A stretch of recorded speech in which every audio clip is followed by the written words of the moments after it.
It is a Sunday afternoon from downtown Houston. The Houston Astros will try to cap off a perfect homestand today as they have taken the first 5 games of this stand against the Cubs and the first 2 games out of 3 against the Oakland A's. As we welcome you to Minute Maid Park, Todd Callis alongside Jeff Blum. Blummer, not only has it been a good homestand, it's been a good run of games for the Astros going back to their last 10, winning 9. This is kind of the time of year where they get things rolling. It's kind of amazing, isn't it? We always go into April with such high expectations for this ball club, but it always seems like this offense comes out of spring training a little bit slower than normal. The pitching has been on par. The bullpen got roughed up early on in the season also, having to cover some innings. But since things have settled in a little bit, we're getting those standard starts from our starting rotation. We're seeing that bullpen go out there and do what they normally do. They're almost in World Series shape right now, but the offense is starting to pick it up. And when those runs start to pick up and match what that pitching's doing, that's why you see some of these runs that we've seen in the past. Yeah, common theme in all their 5 AL West title seasons, 17, 18, 19, 21, and 22. And today, the Astros get Framber Valdez on the mound, and he's going against an A's team he's had success against last year. Yeah, he's done a really good job. They have a tough time hitting the spin, and if it's down in the zone, he's going to be highly effective again today. But this is a team now that's a little bit less than it was even last year when Framber put up these numbers with a sub-2 ERA, that whip well under 1. He's keeping everybody off base, and he's also keeping the ball in the ballpark. This lineup today, he should be able to maximize the opportunity for ground balls and swing and miss. So Framber Valdez on the mound for the Astros today. James Caprilli in the righty will go for the A's. When we come back, we will hear from Julian Morales. Today is a baseball basics day. We'll talk about the fundamentals of the game. More with Julia when we come back. And outdoors, we are taking a deeper look into the fundamentals of the game. Could be the smallest or most simple of things that make a big difference in the game. And these guys up here at the major league level, they continue to work on those fundamentals every single day, continuing to work on their skills and improve their game. But so much goes into preparation for each of these guys. And Omar Lopez, the first base coach, and Jeremy Pena, give us an idea of what that looks like. Talk to me about your mindset, your preparation every pitch. My preparation every pitch. First, the positioning. Where am I positioned for the hitter? Who's pitching? How does he pitch? And then what do I think the hitter's trying to do? So then after I have that, now I know kind of where to anticipate the ball. So let's say sinker guy. Okay. You know, now I know my chances are that he's either gonna hit it straight at me or to my right. Okay. Now sometimes they're gonna hit it to my left. But I kind of prepare for from here to there. To the right side. Read the swing. All you ball players at home, I hope you're listening. That's coming from a guy who became the first rookie shortstop to win a Gold Glove last year. So obviously defense pretty good for him, but he knows what it takes to stay good and then work to be elite at this level. And he's very serious about his early work. You're seeing here what these guys do day in and day out. This is well before they take batting practice. Reps, so important. Omar Lopez out there working with him. Joe Espada out there working with him. These are the basics we're talking about, the fundamentals. What starts for these guys? It's the foundation. So we're going to continue to talk about this throughout the broadcast. Excited about that. And the boys in the booth are going to break down what's behind the scenes of Chas McCormick's great catch that we saw last week. Stay right there. Sportsnet is presented by Toyota. Visit your local Toyota dealer today. Toyota, let's go places. By Sage, official financial software partner of Major League Baseball. And by Fubo TV. Stream the Astros on AT&T Sportsnet with Fubo TV. Visit FuboTV.com for a free trial. Baseball Basics presented by Academy Sports and Outdoors. Today we're talking about the fundamentals of the game as we will break down the great catch by Chas McCormick. Chas making that play on Tuesday night up against the wall, but there's a lot of moving parts that go into a play. Not just what Chas did, covering over 100 feet to make that play. But as we welcome you into the broadcast booth, Blummer, there was a lot of moving parts that happened to make Chas able to go after that ball knowing he's got coverage behind him. Well, TK, you've got to have guys going after the baseball to try and make that catch, but that is the fantastic part that we all see. What's behind the scenes is what you want to understand, because there's always got to be a contingency plan, and that's what we saw with that play with Corey Julks and Chas McCormick going out there. So you've got Corey Julks from left field, and you've got Chas in center field. Guess what? Both those guys are merging towards that baseball, and once you see them start to move that way, you can see the field kind of unfold, and the infield is getting ready for that ball to come in because of the player that's out there. Keep an eye on the right side of your screen, because there comes a guy from right field. That is Kyle Tucker coming all the way over from right field to back up that play, just in case it bounces and ricochets away from Corey Julks and Chas McCormick. Those are the fundamentals of a well-schooled team that goes out there and knows how to back each other up, just in case the fantastic doesn't happen. Yeah, that's an incredible breakdown, and we're going to do that all day long, trying to talk about the fundamentals of the game. For Kyle Tucker to go over 200 feet to back up Chas McCormick on that play is exceptional. So there you see the Astros defensively in the outfield today behind Framber Valdez. It's usually a little bit of a light day for the outfield when Framber's pitching. Yeah, he is a ground ball monster. 62% ground ball percentage is good for second in baseball, but behind Alex Cobb out there in San Francisco. On the season, kind of interesting to see that he has a sub-500 record, considering he has the 8th best ERA in the American League with a 2.84 ERA. Here's the lineup for Framber Valdez today, sent out by Mark Kotze for the Oakland A's. Uri Ruiz will be a tough guy to keep off the bases because he has been lightning on the bases with 3 stolen bases, and he's been on base 4 times with hits in this series against the Astros. Brent Rooker in left field. Ramon Laureano is the right fielder. Jesus Aguilar will play at first base. Aledmys Diaz hits 5th. Carlos Perez will catch for the first time in the series. That means Shea Langoliers will DH. Jordan Diaz at second. Nick Allen at short. That rounds out your A's lineup. The Astros starting defense is presented by Xfinity. Jose Altuve knows he'll be pretty busy with Framber Valdez pitching, although it's an all-righty lineup for the A's. It's Jose and Jose on the right side. It's Alex Bregman and Jeremy Pena on the left side. Chas McCormick, Jake Myers, Kyle Tucker in the outfield, and Martin Maldonado catching all 3 games in this series against the A's. So speaking of fundamentals, right out of the gates, Blummer, as an infielder, you used to play a lot of third base. You've got a lot of right-hand hitters, and you've got a ground ball pitcher, so you better be ready. No, every time I see Framber out there, I have flashbacks of Wandy Rodriguez being on the mound, who had a great curveball, but playing third base, a lot of the pitches from the left-handed pitcher, especially the breaking pitches, are coming into right-handed hitters. So the tendency, if they make a mistake and pull that baseball, is going to be right to Alex Bregman, like we just see right out of the chute. Nice setup, my friend. Nice little setup there. Now, Bregman was playing in because he had the guard against the possibility of Ruiz with the great speed of bunting. But he was right there to catch that ball without it getting to the short hop. Yeah, and the soft contact helps him out, so he's already playing in, coming in, and that makes it an easy play. But yeah, you're defending against the bunt and the potential of a rocket being hit down there too.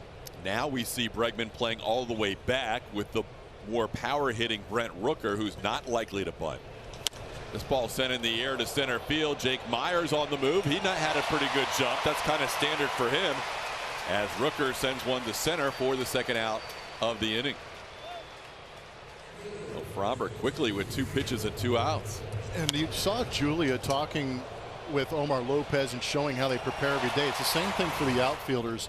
You just kind of try and, perpetuate good habits, and that's why guys like Jake Myers, Chas McCormick, Kyle Tucker, all these guys get such good jumps, is because they're practicing it during batting practice, so when it happens in game, it's just a reaction. One thing, and I always talk, when we have these baseball basic shows, we talk about fans that come to the ballpark. There's so many things to watch that you don't always see on TV. And one of the things is how infielders and even outfielders get set as the pitch is coming home. There's a lot of movement, just getting your body to where you want to be for that pitch, and so you're ready to move as soon as that ball crosses the plate. Yeah, I thought Jeremy Pena explained it extremely well, because you can see him kind of slow things down a little bit, and you say, okay, who's on the mound, who's at the plate, what kind of hitter are they, what kind of pitcher is this, and that'll hopefully put you in the right position. But then once that, you always hear about the little hop or a step into the pitch, and what the fielders are trying, all of them across the infield and outfield, what they're all trying to do is be in a good enough ready position at the contact point, not necessarily when that pitch is coming out of the hand, but right in front of home plate, so that they can react when that bat comes through the contact zone. That allows them to make the diving plays that you see with that great reaction time. It's a little different this year. You see where Pena is right on the edge of the infield because a lot of guys, as you mentioned, kind of step in as they get ready for that pitch. How about that start to the game for Framber Valdez? 2 pitches, 2 outs, then he strikes out Ramon Laureano. 1-2-3 first for Framber. 6-0 on the homestand. 3-time batting champion Jose Altuve leads off, followed by Alex Bregman and the hero yesterday, Yordan Alvarez. Jose Abreu, Kyle Tucker, Jeremy Pena. Then you got Jake Myers, Chas McCormick, and Martin Maldonado. On the mound for the Oakland A's is James Caprillion. Been an interesting season for him so far. This is his 3rd stint with the A's. Broke with the ball club, got off to a very rough start, came back and was recalled on May 13th to make a spot start against Texas. But here he is against the Houston Astros, trying to get those numbers a little bit better. Pitched well against Texas, going 7 innings, having 7 strikeouts. And that was the best outing of his season, and he's hoping to build on that. Even though he pitched just 8 days ago against the Rangers, he was down at the minor leagues and then back up due to injury in the interim. So this is his 3rd time around. Caprillion, 2 starts prior to the one against the Rangers, had a 7 walk outing against the New York Mets in 3 2/3 innings. He started out Jose Altuve with 3 out of the zone. As Trip Gibson is the home plate umpire, hasn't seen a strike thrown by Caprillion yet. He is getting it from the A's dugout early on from Mark Kotsay, and Gibson is contending it's high. I think he did call that last one accurately. But when you're the Oakland A's and you have won 10 games and lost 37, borderline pitches that don't go your way become a little bit more problematic than other teams. Yeah, smaller things become much bigger when you're not winning as many ball games as the Oakland A's. Altuve with a 3-0 count will take one inside for ball 4. StatCast 3D, powered by Google Cloud, is going to show you the pitch repertoire for Caprillion against right-handed hitters. Heavy on that 4-seams and 2-seam fastball, trying to split the plate using that slider to get to the outside corner, but you can see some of those numbers inflated. 583 against that 2-seamer. On the left-hand side, 4-seamer, then the slider and the changeup. The sinker used a little bit less. There he drops in his first strike. He does so with the breaking ball. Alex Bregman having a good homestand, 7 for 18, hitting .389. A couple of home runs and 6 runs batted in during this 5-game homestand. Now playing game 6 of the stand, hoping to go to 6-0 at Minute Maid Park. But a ground ball to third. Backing up is Aledmus Diaz, goes to second for 1, and they turn the double play. Diaz to Diaz, Aledmus to Jordan, and they complete the double play to Jesus Aguilar.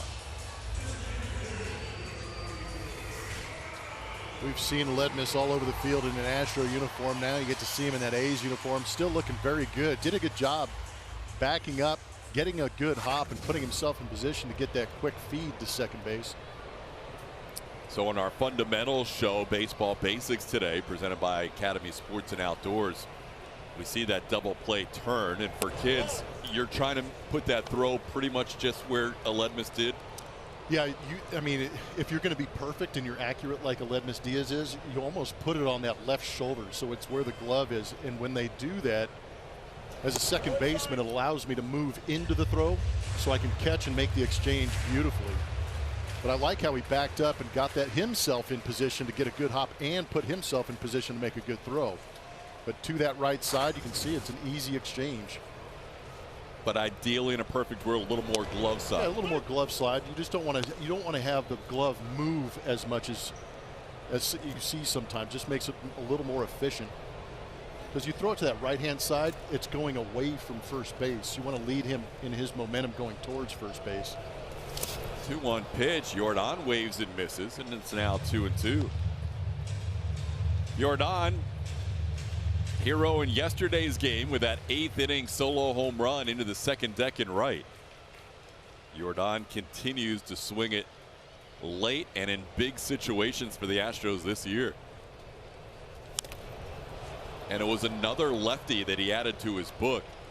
Richard Lovelady giving up the game-winning home run yesterday. We saw that with A.J. Minter earlier this season in Atlanta.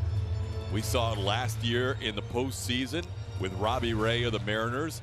And Jose Alvarado of the Phillies, lefties brought in to face this guy, and he continues to do damage late and in big situations.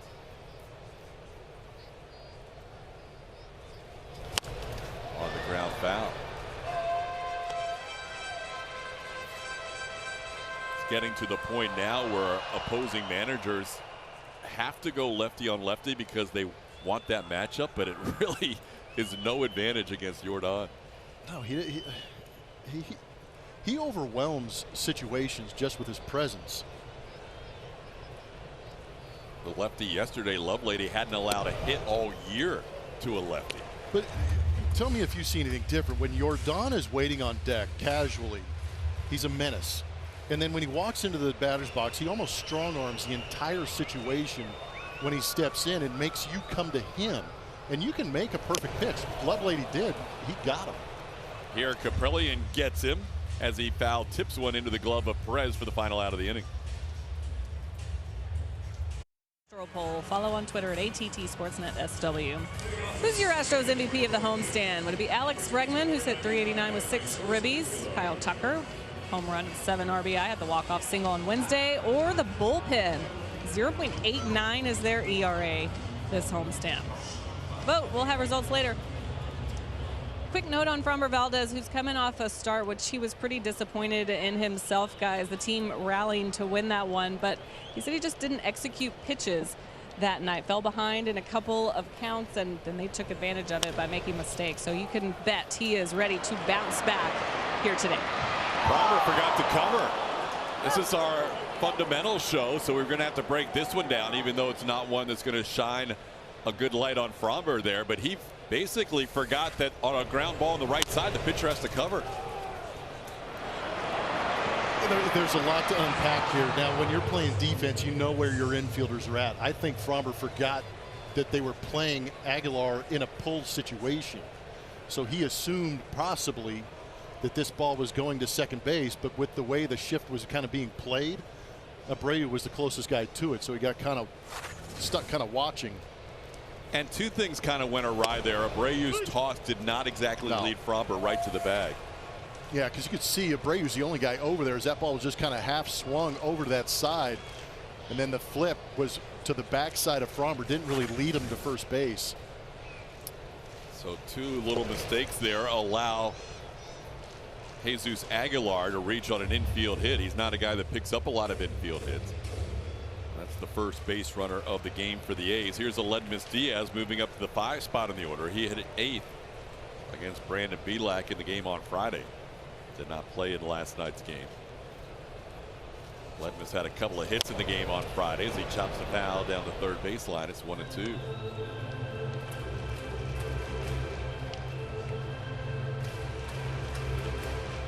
So as Julia talked about, it was probably Framber this week was probably stewing.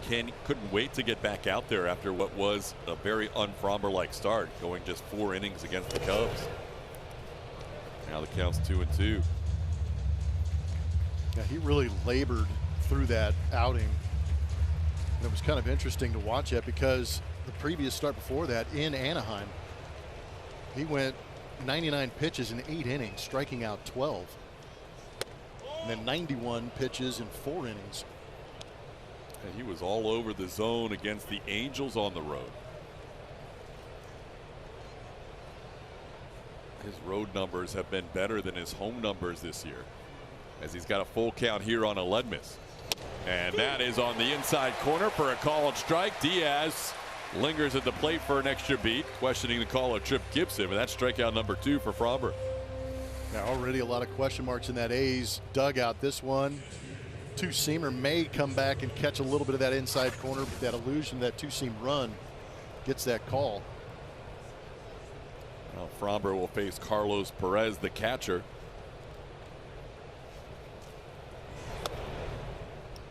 This is with the first pitch, a breaking ball, 1-0.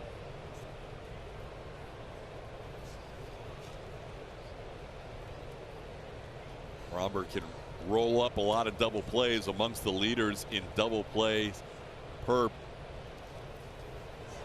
double play possibilities in his career. He gets so many ground balls. Nobody gets more ground balls than Framber Valdez. Aguilar pretending he was going to run as Framber forgot to catch that return throw from Maldi. 2-0 the count.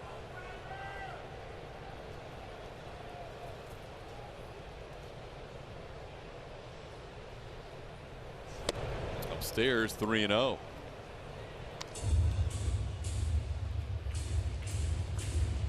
A's coming into this game with that 10-37 record. It's tied for the third worst record after 47 games in the modern era. Since 1901, there have only been 2 teams that have had a worse start to the 47 games than the A's, who have won just 10. Yet, as a team, they've scored more runs than the San Diego Padres. How about that? This ball to left field. Chas McCormick back into his left. And he puts it away for the second out of the inning. Yoga Day, presented by Houston Methodist, returns on Sunday, June 4th, after the Astros take on the Angels.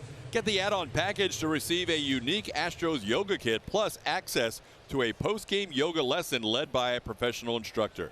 Visit astros.com/yoga day to learn more. Yeah, the A's don't rank last in the offensive categories. They're near the bottom.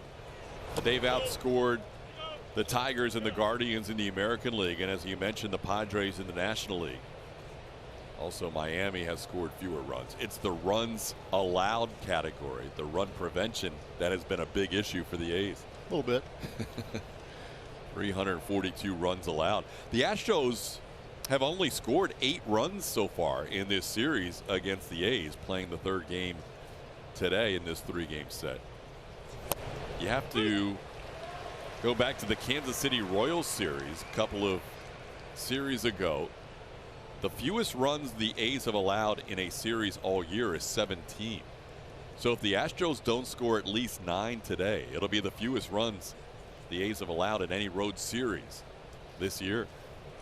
Little tapper. Framber out there quickly off the mound, and he makes up for not covering with a fine defensive play to get Shea Langoliers to end the inning. Framber hopped up that mound. He wanted that out, but you could see in a decent position, recognized how hard that ball was hit, knew he had to go get it, did so, and a quick flick of the wrist, he ends the inning. Great play.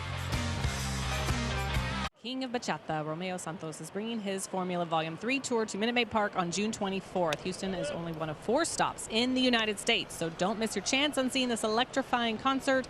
To purchase tickets, visit astros.com/Romeo Santos. Hopefully we'll hear some bachata music on the flight. That means it's happy, TK. Yes, we've had a lot of happy flights here the last couple of years, as Jose Abreu leads off in the second inning with a 1-1 count.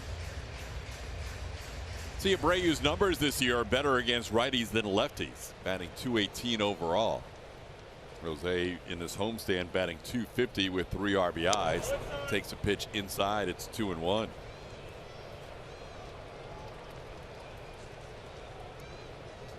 It'll be Abreu, Kyle Tucker, and Jeremy Pena facing James Caprillion.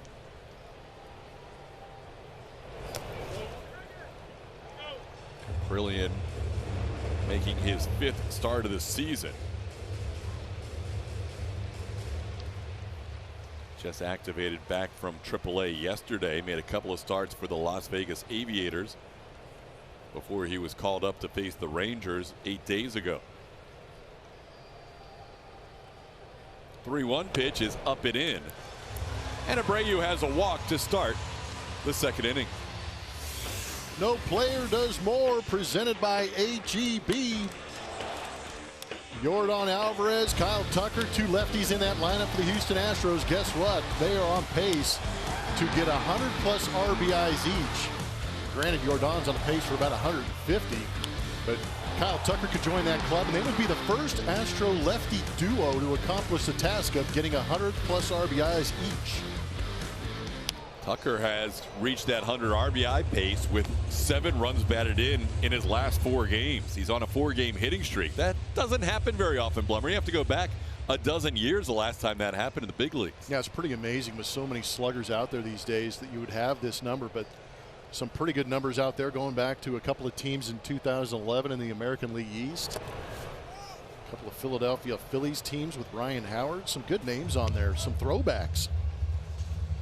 The last time a team had 2 lefties with 100 RBIs or more happened twice in 2011 with Cano and Granderson for the Yankees and Gonzalez and Ellsbury for the Boston Red Sox. So see if Tuck and Jordan can accomplish that feat this year as Tucker fouls one back. It's 1-2. You see he's had not only 7 RBIs in his last 4, but if you take it further back, 9 in his last 8. Up to 33 runs batted in on the year for Tucker.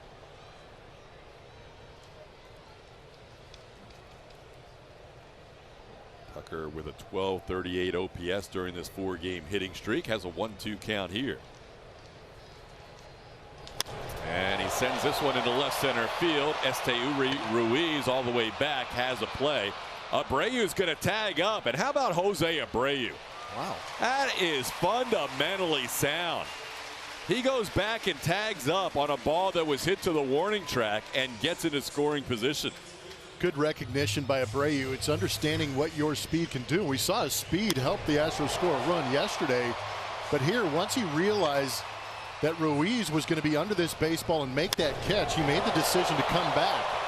There's also probably a pregame meeting that said that Ruiz does not have one of the stronger arms in baseball. So if you can get him onto that warning track, give it a shot. Not only that, Plummer, but Ruiz had no idea that Abreu was going to tag. He caught that ball and had no idea that he might have to make a quick throw. You're right. Speaking of fundamentals, he didn't put himself in position to make that throw strong back into the infield. So credit to Jose Abreu for the heads up and the hustle in our baseball basics fundamental show today. That's great fundamentals right there. Here's Jeremy Pena with a called strike. What's great about that too is the entire play is in front of him, so he can go back and tag and take off. And you see Ruiz back on his heels, not even paying attention, and he goes, oh, there's a guy coming in. But the whole play is in front of Abreu. If he sees Ruiz come up firing with a good throw, he can hit the brakes and go back to first. Those were great fundamentals by Abreu and not so great by Ruiz. All the way back to right field. This ball is caught. What a play by Ramon Laureano as he makes a leaping catch. May have taken one away from Jeremy Pena in right field. I got to be honest, I thought that ball was going a little bit. Baseball may have gotten boomed. Ooh, great play. How about timing the jump right here by Ramon Laureano, selling out and going into the wall? I think that ball might have gone. I agree. He got up pretty good. Good play. Phenomenal play to save 2 runs for the A's. Here's Jake Myers. One of the fun things for right fielders here at Minute Maid Park is you can rob home runs. Can't do it anywhere else on the diamond in the outfield, but right field it's playable, and Jeremy Pena says, come on, man. That's quite a play by Ramon Laureano. Jake Myers is on a good run. He's been on base 6 consecutive times. That ball gets away, and now Abreu's going to advance to third. Abreu moving on the wild pitch in the dirt, now at third base with 2 outs.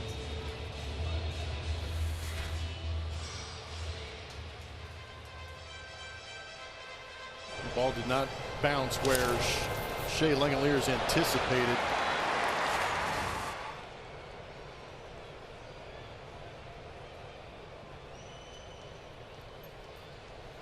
I'm sorry, Carlos Perez behind the plate. Langeliers DHing. That ball down, 2-1. So Myers, who didn't play last night, has been on base 6 consecutive times, 4 for 4 with a couple of walks. Reaching in 6 straight plate appearances, having a really good homestand, and now trying to drive in the first run of the game. Takes that slider for a strike. Caprillian's been able to pick up that front door slider for a strike today. Starting it at the right-hand hitter and breaking it over the plate.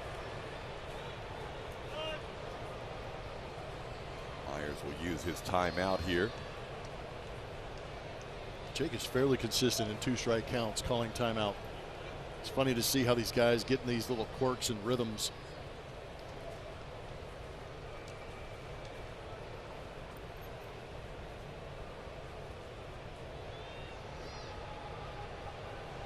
Long hold here for Caprillion. He's trying to ice him here, knowing he's already used his timeout. And Jake fouls that one away. We've wondered how pitchers were going to handle that, and Caprillion taking advantage of his advantage, knowing Jake couldn't call timeout, holding him there in the batter's box for a while. Why not, right?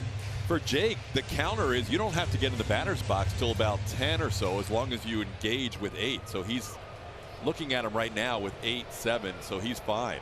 So Caprillion can only hold it for another 3 seconds. A little cat and mouse game with the baseball timer this year. But if Jake steps in there with 18 seconds to go, then that's a problem. So, yeah, he set himself up. Right. Now, see, now he's in there, and there's 17 seconds. So Caprillion, if he chooses, can do what he did 2 pitches ago and hold for like 8 seconds if he wants. And he delivers low for a ball, 3-2. Good at bat by Jake. Got the day off yesterday. He's been on a good streak like TK was talking about. Got an opportunity here with 2 outs.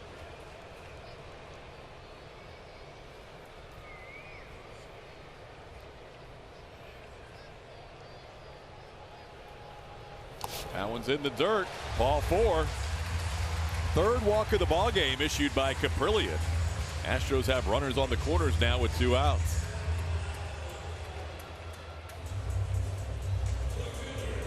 That'll bring up Chas McCormick. McCormick with good numbers at home this year. Went 1 for 2 with a walk yesterday.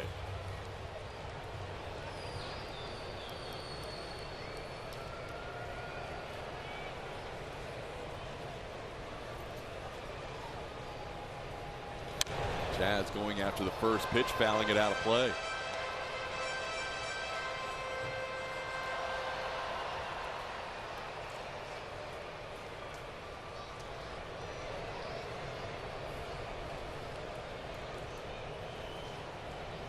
Caprillion working with Carlos Perez for the first time as a starter this year. Has pitched to him a couple of times, a couple of innings out of the bullpen.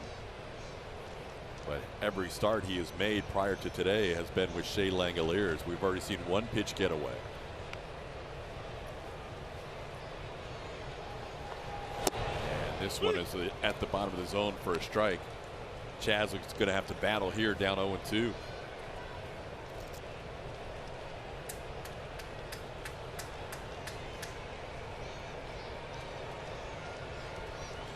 Astros got to JP Sears early yesterday, but then Sears settled in to throw 6 innings of 2-run baseball.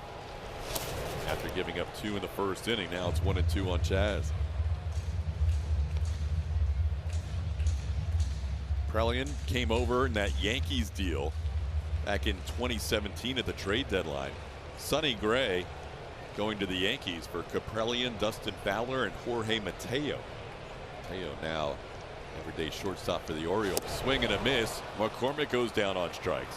So Caprillion ends both innings with a strikeout, getting Chas here to strand 2. Broadcast. Take a look. It's the Red Machine. Now, I promise I tried to get an official name for this machine, everyone, but when I asked everyone, they said it was the Red Machine. So that's what we're going with. But, you know, it starts with Mauricio Dubon with this machine. Did such a great job at second with Jose Altuve out all year. And Omar Lopez told me that consistency of the routine was key for him. And he is the reason why this Red Machine showed up this season. The balls they're using right there that you can see Omar using, they're soft, making the drill that much more difficult, and the glove work paying off, and this consistency is real. You see him out there every day. It comes on the road with the team as well, and Dubon actually developed this entire routine by being around Brandon Crawford with the Giants, one of his mentors, and obviously a good shortstop for years in the league. But Blummer, what are they accomplishing in that drill? It's like you said earlier in the broadcast, just routine. It's getting a feel and recognizing hops, just like you saw Alex Bregman do right there. It's recognizing the short hop, it's recognizing the long hop. And what you want to do with some of those short hops is go through the baseball. You don't want to give. You don't want to recoil when you see that hop. Watch how Alex goes through. That's a perfect example of going through the short hop, and that's exactly what the Little Red Machine is trying to do, is just to get you to create a motion where you're going through the ball, but you're not creating stiff, firm hands. It's still kind of soft in the way you field that ball. But again, everything is based on repetition and getting your eyes to getting your eyes and hands to match up. Now, how you go get that ground ball is by instituting the feet. But much like hitting, you can't slow things down unless you put it on a tee, and that's basically tee work for infielders, is slowing it down, isolating the hands, and seeing how you move through the baseball. 1-1 the count to Nick Allen. Remarkable right after we show the drills for the red machine that we have the perfect example of going through the baseball to short hop. It couldn't be more ideal, because what you're doing is you're isolating that upper half, and that's exactly how Alex fielded that ball. His feet got him in position, but if he's not doing the proper glove work and the hands work, he's not going to be able to catch that ball as cleanly as he did. Appreciate Jordan Diaz for bouncing one to Alex to illustrate exactly what we're talking about. This one a routine one-hopper as Nick Allen retired for the second out. There was a big red machine, the Cincinnati Reds back in the 70s. Now we've got the little red That's machine. why I specified. Yeah, big difference between those two. You know what else is great about this show today, too, is it's exposing how much work the major league player does before they take the field. That's what I love about it. When fans get to the ballpark, even if you're the first one in the stadium, you've missed maybe an hour or two of already work that's been done on the field. You're exactly right. Depending on whether there's early hitting that day, but there's always drills happening well before the crowd gets here. Here's Este Uri Ruiz. Takes a called strike. It's 1-1. So now you see where Alex is positioned. Ruiz, obviously a speedster. He's stolen more bases than anybody in baseball. So Alex is going to be inside the bag at third base. He is closer to home plate than parallel. That was a foul ball, wasn't it? That's what Brege's suggesting from third. Brege saw it pretty clearly. He says, I got no foul, says Trip Gibson. So if it bounces, is it a dead ball? Nope. If he bounces and hits the bat, it's a foul ball. Oh, that's a foul ball. That's a foul ball. Because if it's in play, if it bounces and hits the bat, yeah, he could put that ball in play off the bounce. That was a missed call. Chopper, Jeremy Pena, gloves, throws on the move. That's a good inning for Fromber. Ground ball to third, ground ball to third, ground ball up the middle, and a 1-2-3 inning. Take it back. Good memories here at the ballpark. 2019 ALCS. Jose Altuve walking it off in Game 6 to send the Astros to the World Series. 6 games against the Yankees right there in that series. He had 348, double, 2 home runs, 3 RBI, would be MVP of that series. But that blast was a big one. 407 feet. That's a good one. Lots of good memories of Jose Altuve, and good to have him back in this last series. Yordan Alvarez said about Altuve last night after the game, just him being back in the lineup and playing behind these pitchers. He said, we can feel his energy. There's something about him. We can feel it. And it is definitely a good thing for us, TK. Yeah, getting the former MVP back and a guy who was third last year in the American League in OPS, it's not a bad thing. Altuve trailing just Aaron Judge and Yordan Alvarez last year in OPS. He'll bat second in this inning. Martin Maldonado leading off. There he is. Fans love him. He gets the biggest ovation in that lineup roll call at the beginning of the game. Even I'm cheering for him.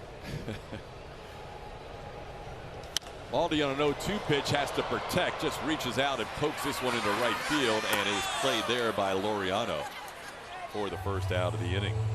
So Caprillion still hasn't allowed a hit one time through the lineup. He has walked 3. But a double play in the first inning helped him out. One of the 3 he walked was Jose Altuve on 4 pitches.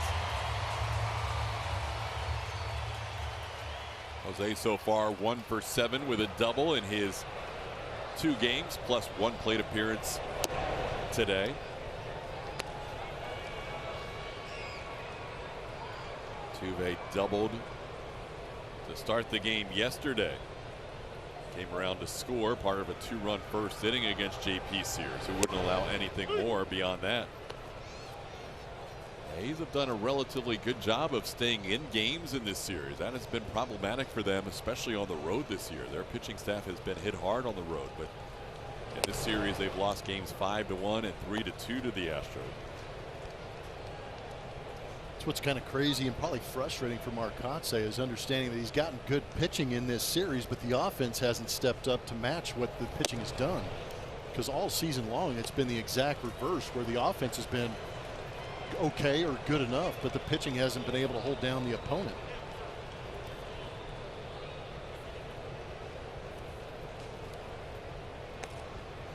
Jose Altuve checking on something with the pitch timer with a 3-1 count. I think he called time there and just wanted to reaffirm that he used up his one timeout.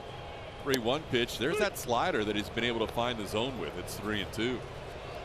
It seems like he's been a little more confident with that slider and fastball counts, not wanting to give in and throw that fastball in the MD Anderson strike zone, just catching the top part of it. He's thrown 14 sliders, 23 fastballs. Altuve takes one on the inside corner. He thought that was in. Instead, he's rung up for the third strikeout for Caprillion. Now a word from Taqueria Saranda.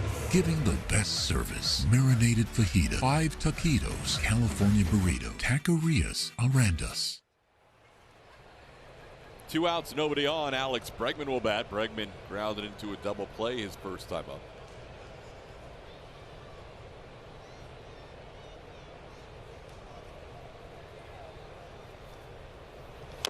Gibson's had a pretty good zone today, but may have missed one on Altuve. Could have been the 4th walk allowed by Caprillion.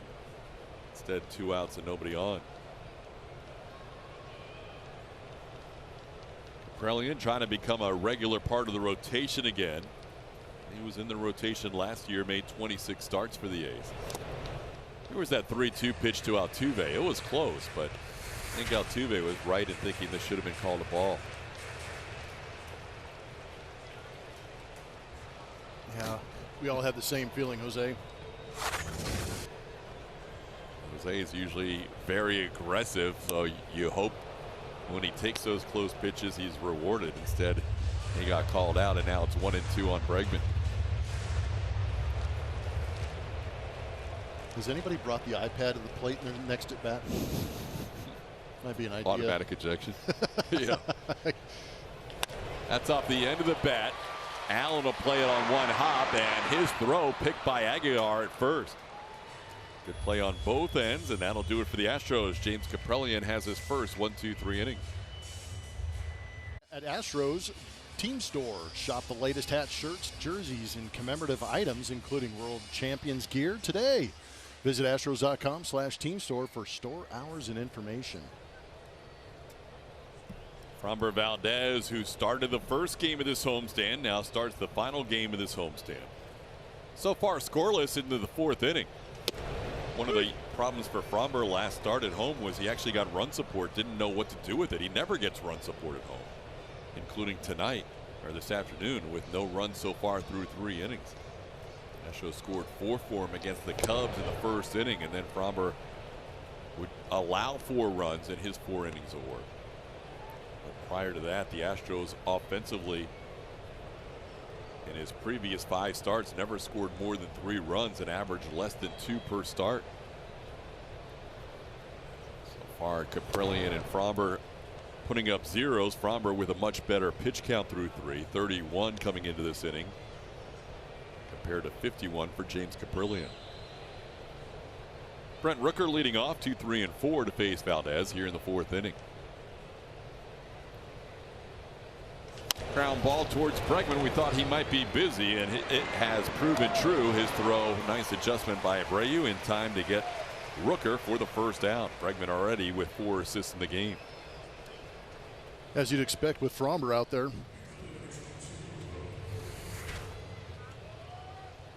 It's also nice to be playing against a guy that you can anticipate ground balls, so you're constantly on your toes, but a good job backing up to get that hop that you want.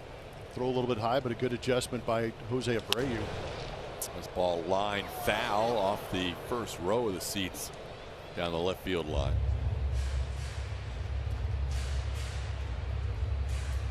Good crowd for all 3 games of the series against the A's. Laureano bats. He struck out his first time up. The Astros had 34-9, 31 Friday night, 35-475 yesterday, so over 70,000 in the first 2 games, and today's crowd should put them right around 110,000 for the 3-game series.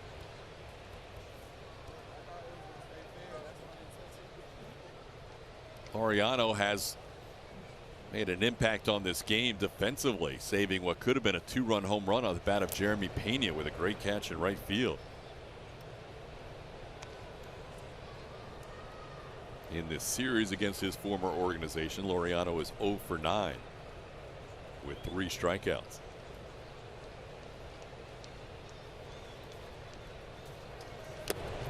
Checks his swing on a pitch down, 2-2.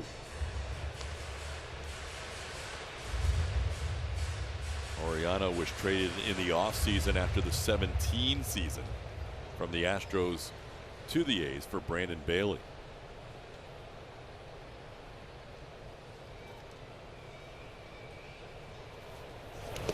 Try to hold up on a pitch in the dirt. He goes too far. That's another strikeout for Valdez. He has 3, 2 of them against Laureano, second out of the inning. Got him on a 52-footer. Yeah. That is a curveball that is spiked well out in front of home plate.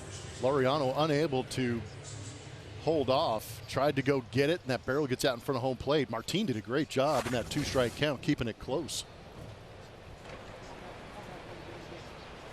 That's one as a pitcher, when you let it go, you feel like you threw a bad pitch and you end up getting a strikeout with it. Here's Jesus Aguilar. Aguilar's had good numbers against lefties all year. He had an infield hit his first time up. The only hit and the only base runner allowed by Fromber. And the only reason that he reached was Fromber was late covering first base on a chopper to Jose Abreu. Aguilar is now over 320 this year against lefties with 4 of his 5 home runs and 8 of his 9 RBIs.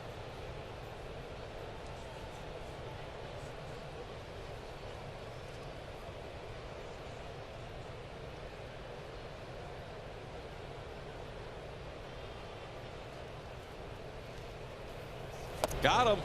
Fromber Valdez rolling along, picks up 2 strikeouts to end the inning. He has retired all but 1 hitter so far in this game. How about who's due up for the Astros? Their lefties will bookend around Jose Abreu.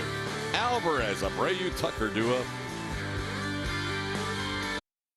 Bottom of the 4th, it is Orbit's birthday on this Sunday afternoon.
Yeah, he got one of the ultimate compliments yesterday when Mark Kotze, your buddy, saw that. Kind of put him in the Mike Trout category. I agree. He's starting to garner some of that consideration now that he's been doing it for a while. Kotze was asked about Jordan's presence in the lineup, and Kotze compared him to a Trout-type presence, knowing when he's coming up and knowing there's not much you can do even when you make a good pitch like he felt Lovelady did. Jordan still took it into the second deck. Here's Jose Abreu, who walked his first time up. Brilliant, having his finest outing so far this season as he has gone through 3 2/3 innings, still not allowing a hit. That's not what his MO has been in his first 4 starts of the year. Make sure you're following AT&T Sportsnet on social media for game highlights, player interviews, and giveaways. Find us on Twitter Instagram, and Facebook for the latest on the Astros all season long.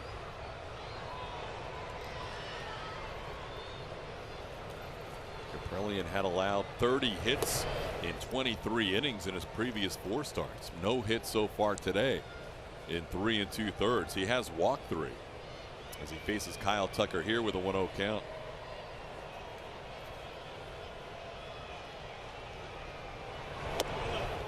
That one's off the plate, 2-0.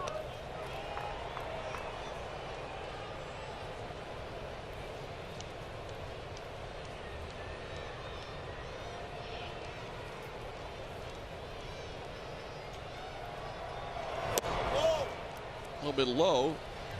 Tuck's 3-0 now. Kaprelian started the game with a 10.17 ERA. He's moved that down to 8.78 with a 3 2/3 scoreless.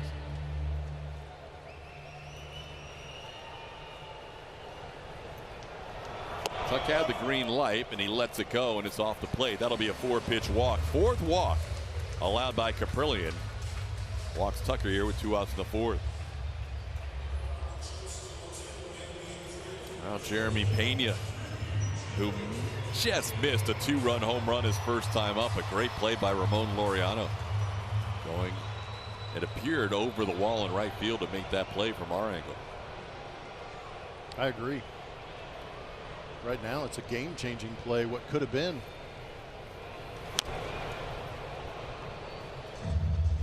Pena chops a foul.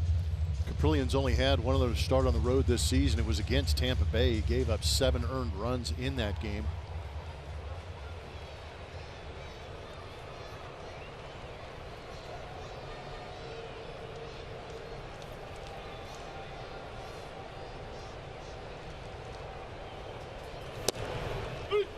Fastball for a strike. Pena down to the count 0-2. May have frozen him right there, TK. That was a long hold by Kaprelian. Yeah, he is definitely manipulating the pitch clock a little bit. More so than many guys we've seen this year. So Pena, noticing that, waited till a little later to get into the box, closer to that mark that hitters have to be alert to the pitcher, and now it's 1-2. Pena right now looking at the clock and knowing he still has time before he has to dig in and get alert to Kaprelian. 1-2 the count. Tucker on first base, and Tucker will be checked. Kyle tied with Jeremy Pena for the team lead with 6 steals.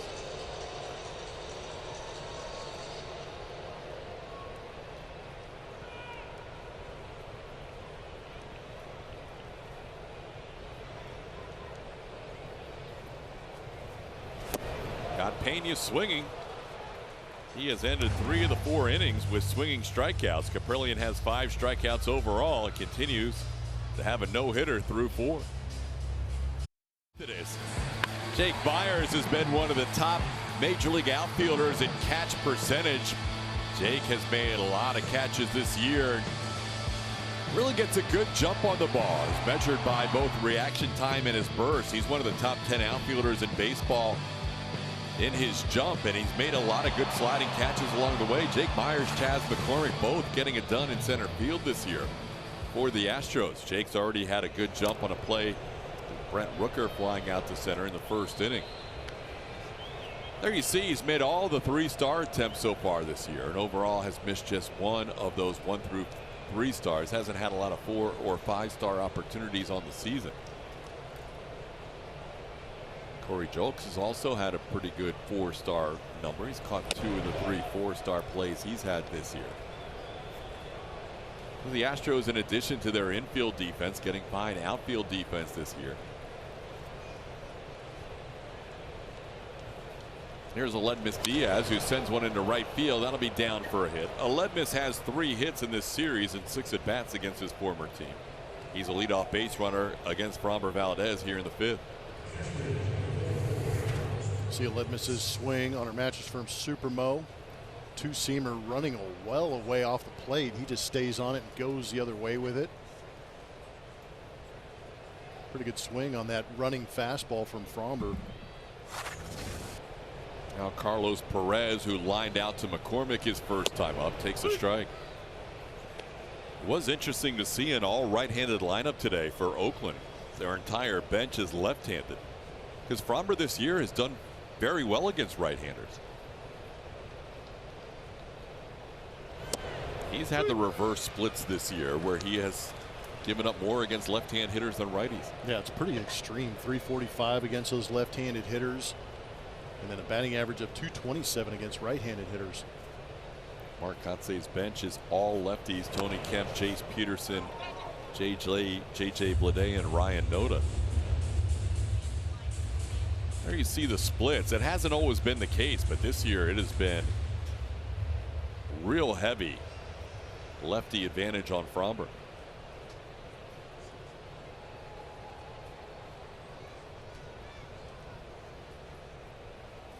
Counts 1-2 on Perez.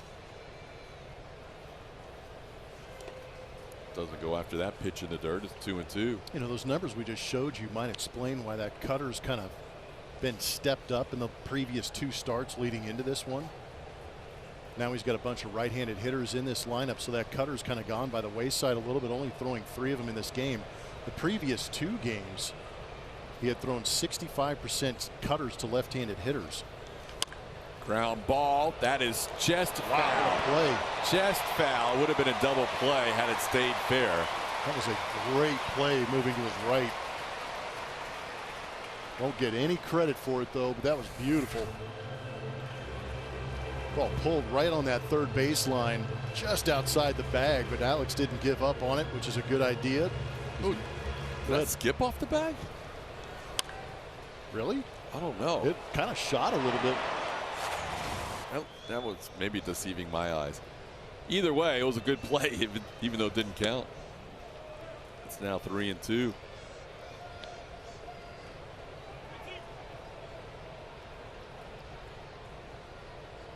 Even if it did hit the bag, which I don't believe it did, it's not reviewable.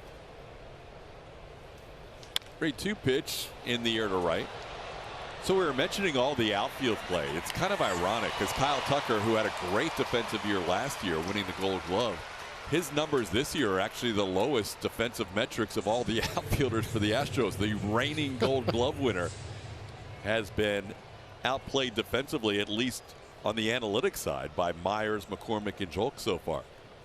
Here's Shea Langoliers.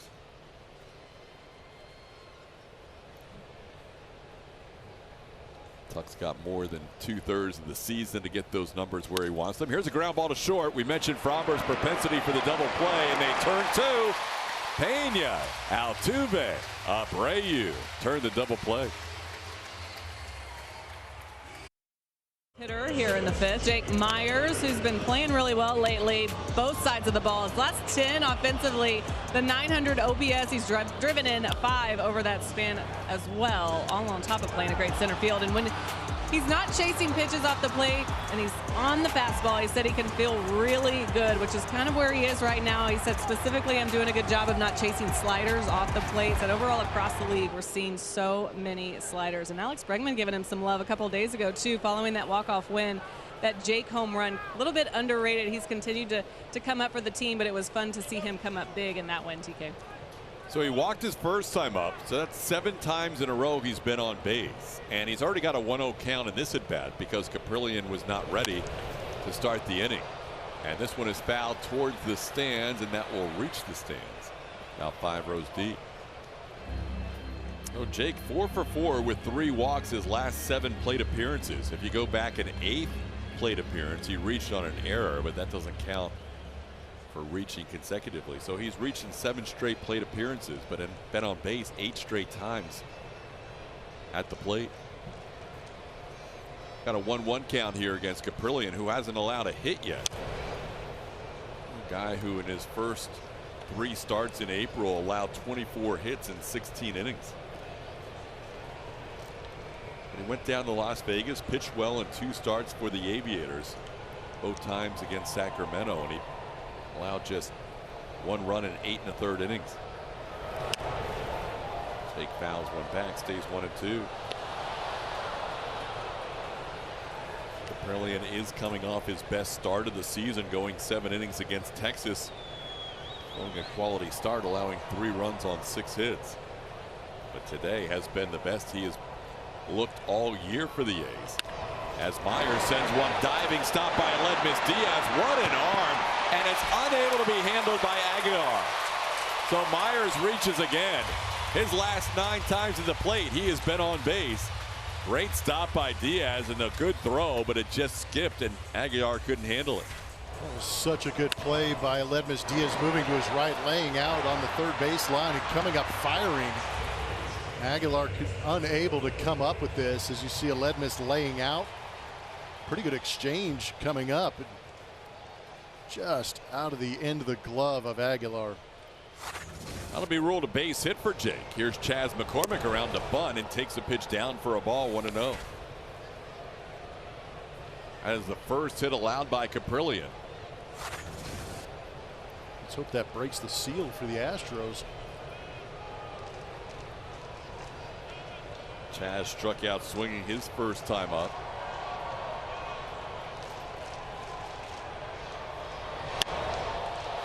McCormick sends one to center field. Ruiz underneath it. Jake is going to tag, and he bluffs the go. The throw this time, Ruiz was ready. You could see Omar Lopez talking to Jake as that ball was in the air, reminding him that you may want to go if this guy's not ready to throw. Not a bad idea, even though Ruiz was ready to come up firing. Obviously, that arm is not a strength of Ruiz, so they're opting to try and test that arm. Saw Jose Abreu advance on a fly ball earlier. Here's Martin Maldonado. Maldi flied out to right his first time up.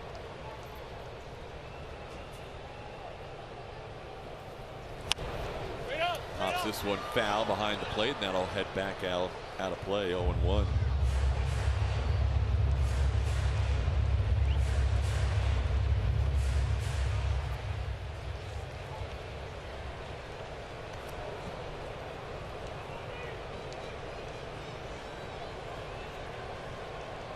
Brilliant debuted with the A's in 2020.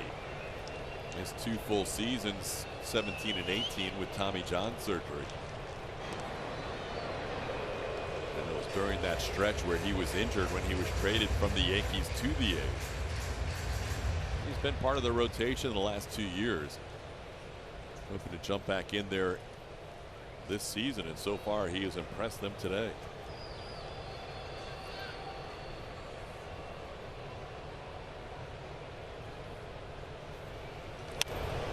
Another pop foul out of play. It's 0-2 on Maldonado.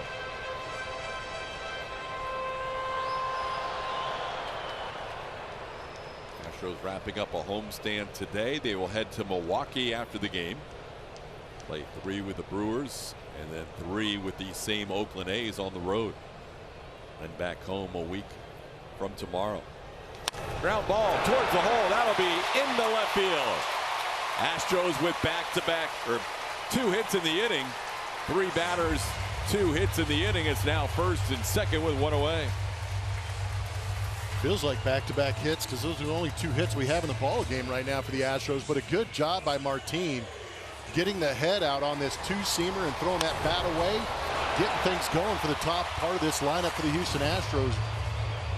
Only real opportunity they've had since that second inning when Abreu got wild pitch to third base.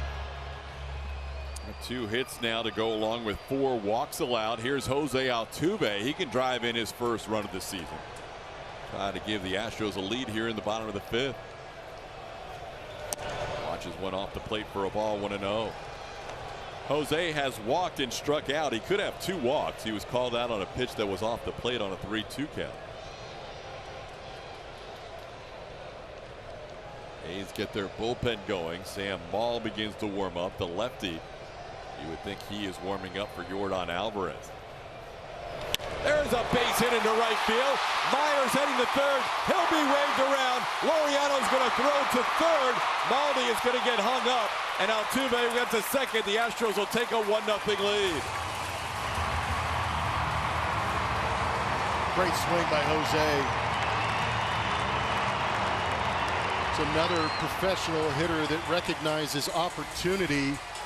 Got a pitch that was supposed to be inside, but a fastball away, and he barrels it up and shoots it the other way, going with that pitch, driving in Jake Myers.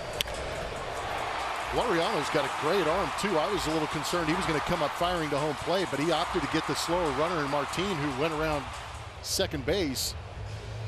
See him take a peek and then choose to go to third base. That was interesting to watch the eyes of Laureano as he made the decision to get the surer out in Maldonado. I'm with you. I thought initially he was going to come up and throw home, and you could see Bregman even telling Myers where to slide as that throw. Bregman anticipated that he was going to throw home. So Altuve with his first RBI of the season gives the Astros a 1-0 lead. Now here is Alex Bregman, maybe the last batter for Caprillion with the lefty warming up if he doesn't retire Bregman. 3 hits in the inning for the Astros, and Bregman takes one inside for ball 1.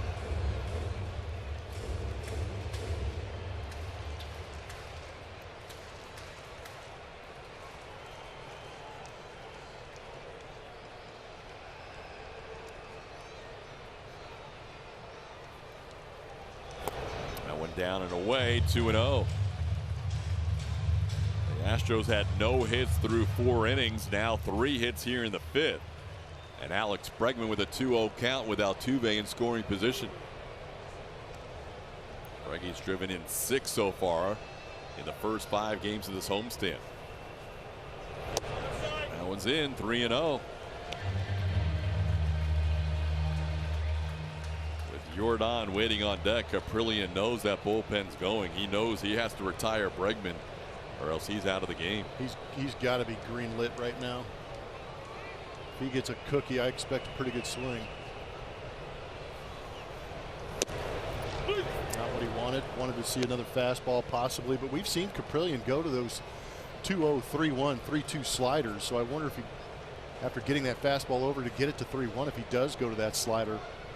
And that was on the outside edge. Yeah, not something he could pull into that Crawford box like we typically see here at Minute Maid.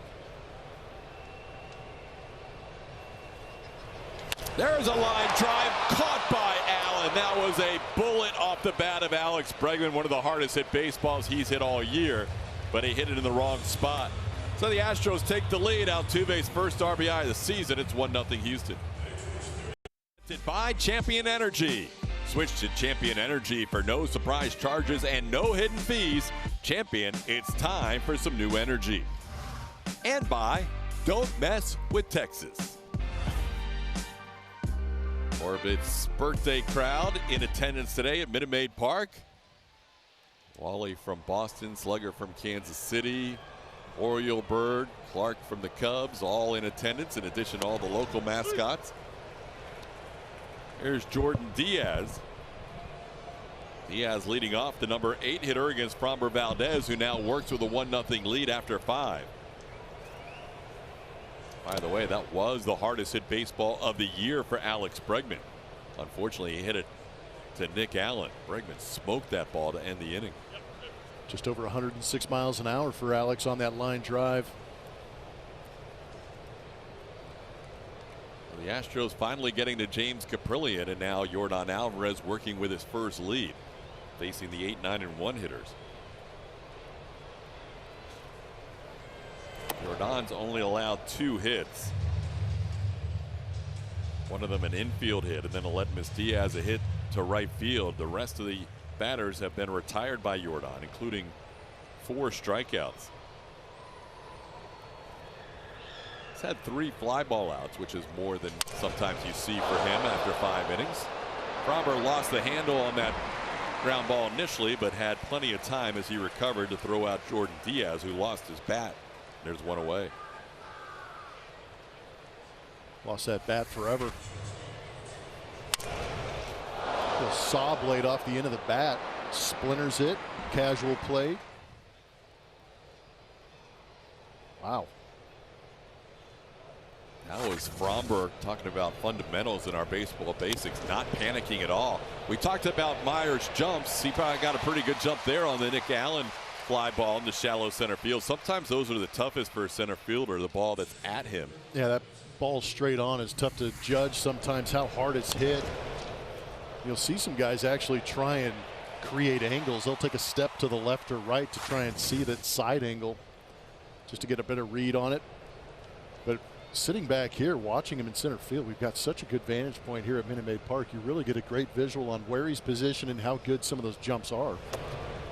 Jake's always had the speed. Oh, yeah. To cover up any bad jumps or any bad routes. But now he's putting it all together to becoming as good as he can be in the outfield. This is really the first season we've actually seen that, because we've heard about the metrics for years, but now we're starting to see it in action.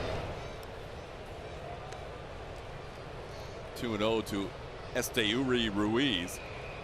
This is a guy, no matter what, you don't want to see on base. He's been on base 5 times in this series, stolen 3 bases and scored a couple of runs, and he's on base another time. Watch Jake get over there, though. That's a really good play. Ruiz is going to try and test him, and he will be out at second base. Jake Myers getting over into the gap in left center, throwing out Ruiz for the final out of the inning. The ball was there in plenty of time to get Ruiz. He went to that swim move that we've seen so frequently, but there you see Jake get a good read, good jump, sprinting to that baseball, turning and throwing a strike to Jose Altuve, who had to try and put a tag on Ruiz. See the left arm get pulled up, but the tag gets that jersey right on the Oakland.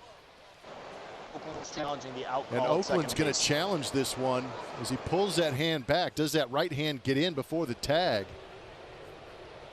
Pretty good slide right there. Yeah, he may have beaten Altuve's tag. Shows the left hand, pulls the left hand back just in time to avoid the tag. That's a really good slide. I think that one might get overturned. Yeah, ball players are doing that more and more these days, pulling that arm away. But not to discount what Jake Myers did. That ball was there in plenty of time to get Ruiz. Yeah, Jake did everything he should have to record the out, but unfortunately it was a great slide. And Altuve couldn't make the tag, so Ruiz is going to be safe on what will turn out to be a double with 2 outs. We can only hope for a call stands, but I think this one's going to get overturned. And as an infielder, you try and get yourself in position to catch that baseball and put your glove down in front of the bag. You start at the inside, and then you gradually work your way down the line of the bag, sometimes going to tag the person itself allows that hand to get in there sometimes. So if you can kind of drag that glove across in front of the bag and go from hand to hand instead of hand to chest. But it's tough when it's happening as quickly as it does on a big league field. Yeah, so eventually the guy has to get to the bag. Yeah, if you stay around the bag, he's got to go through you to get to the bag. So here we go. After review, the call on the field is overturned. The runner is safe. Oakland retains their challenge. Esteury Ruiz kind of reminds us of an older Oakland A's player who had a little bit of speed over the years. Yeah, he did. Ruiz is projected to get to 79 steals. But Ricky Henderson had 3 seasons with 100 plus. We talked about it. Ricky Henderson had 108 stolen bases back in the day, but one of the greatest base stealers of all time. He'll let you know sometimes too. Yeah.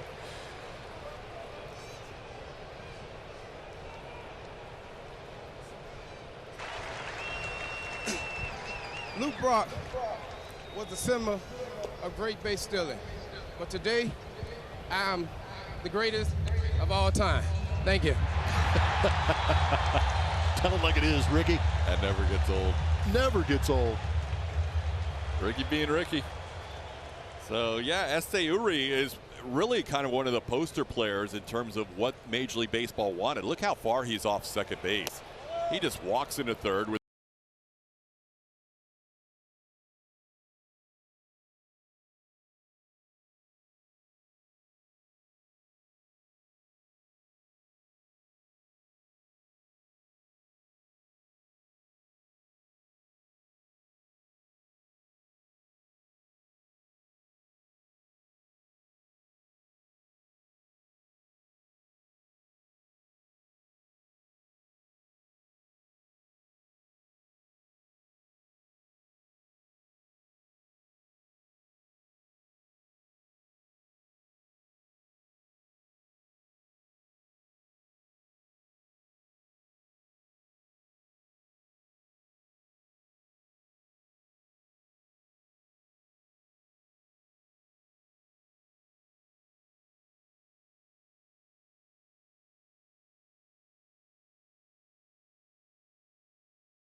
See if Abreu can do some damage here with a 1-0 count. Jose checks his swing on a strike. It's 1-1. Tuck is 3 for 6 against Maul with 2 home runs. Got him once last year and once in 2021. Maul has seen a lot of Abreu, a lot of Alvarez and Tucker in his time with the A's. Not had a ton of success against them. 2-1 the count on Jose.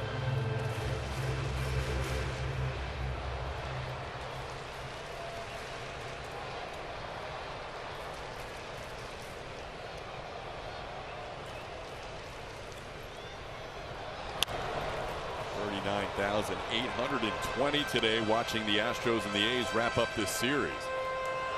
So we do get to 110,000 for the 3-game series against Oakland. Good weekend crowds here. H-Town showing their love for the Astros, and I think a few extra tickets may have been sold once Jose Altuve came off the injured list. You see Abreu really trying to force that ball the other way to move Jordan to third base less than 2 outs, letting that ball travel and get deep. That's a fundamentally sound play. We saw Abreu earlier tag on a fly ball to center field, but now he's just trying to get the runner over to third with less than 2 and trying to, as Blummer said, get that right side of the infield swing or right side of the outfield swing going. Takes that one in, 3-2. It's a guy who has driven in a lot of runs through the years, but he knows if he can at least use that right side of the field, he can move Jordan over to third. He could really think up the middle too. They've got Allen playing to that pull side. Tries to shoot one to right, instead fouls one off to the right side. That's probably one of the hardest things too, is you're trying to go to the opposite field. Sometimes you lose that barrel and get underneath the baseball trying to force it that way, when in reality you still want to try and drive through the middle part of the baseball and hit the ball hard going the other way.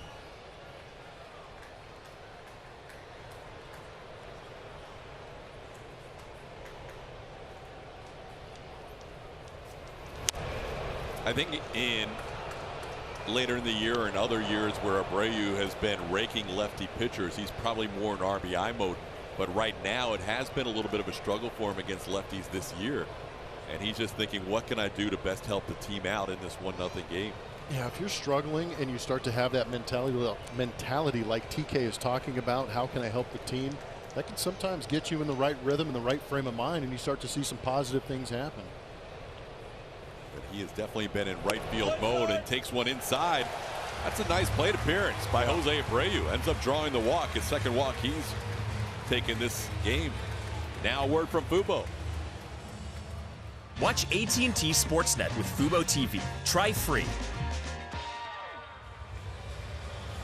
Last year on August 12th, when Tucker faced Sam Maul, he saw 4 sliders, finally hit the 4th one out for a home run. He also got him on a fastball the year before, but he sees a lot of sliders when facing this lefty. Tucker overall is 3 for 6 against him and has never struck out. They're putting up the target there in right field for King Tuck. Hit it. Tucker having a huge homestand. He has already driven in 7 runs in the last 4 games and has a chance to drive in more here. See if Maul stays with that slider theory against Tucker. No, he throws him a fastball up and Tucker fouls it. That was a rather reluctant swing from Kyle.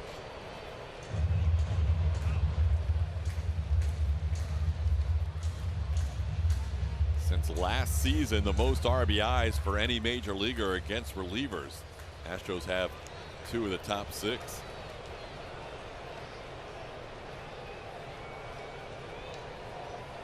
Those numbers kind of make sense if you look at the Astros as a whole. As far as offense, they've done a lot of damage in those 7th innings on. Tucker hitting .328 on the year against left-hand pitching. Ground ball right side. He's going to have to hustle to beat this out. They go to second for 1. Tucker does hustle and beats the return throw. Alvarez and Aguiar having a stare-down contest after Aguiar caught that ball, making sure Jordan didn't leave the bag. So now Jordan and his buddy Aledmus Diaz catch up on some matters. First and third, 1 out. Jeremy Pena, the hitter.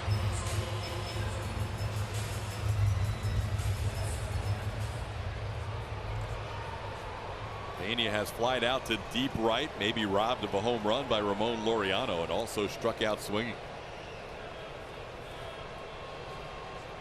Infield back here with 1 out. Pena takes a strike on the fastball.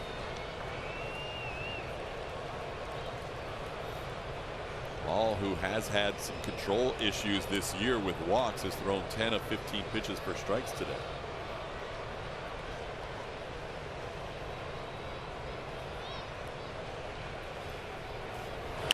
Towards the middle, and that is a jumping catch by Jordan Diaz.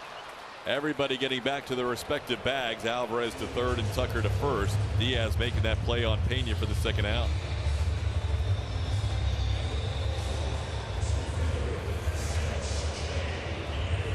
Good play for Diaz. Had to adjust that route a little bit and elevate to get that looping line drive. Now a guy who has been on base 8 consecutive times, Jake Meyers, will bat. 5 for 5 with 3 walks. Had an infield hit his last time up.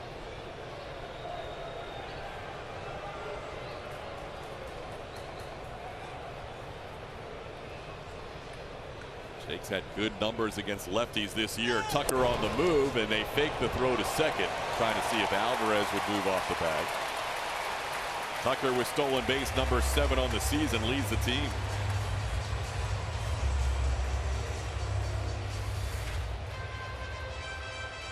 Good jump. A's not wasting a throw down there and risking Jordan being able to get home, but a tough pitch on the outside corner.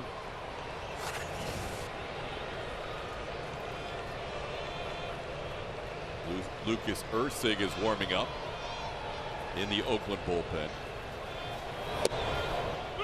Myers takes a fastball at the top of the zone, 1-1. Erceg, a righty, might come into the game if Chas McCormick bats. McCormick on deck, but both Myers and McCormick have very good numbers this year against lefties. They've elected to stay with the lefty here against Jake, who now fouls one away. It's 1-2. Jake has 1,014 OPS against lefties this year. Not quite Chaz's 1,122, but still excellent.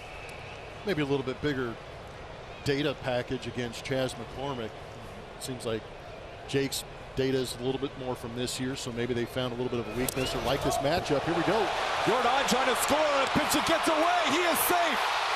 Jordan beats the throw, getting down the line. Just got inside the tag of Sam Malls. The Astros take a 2-0 lead. Great jump by Jordan, recognizing that pass ball.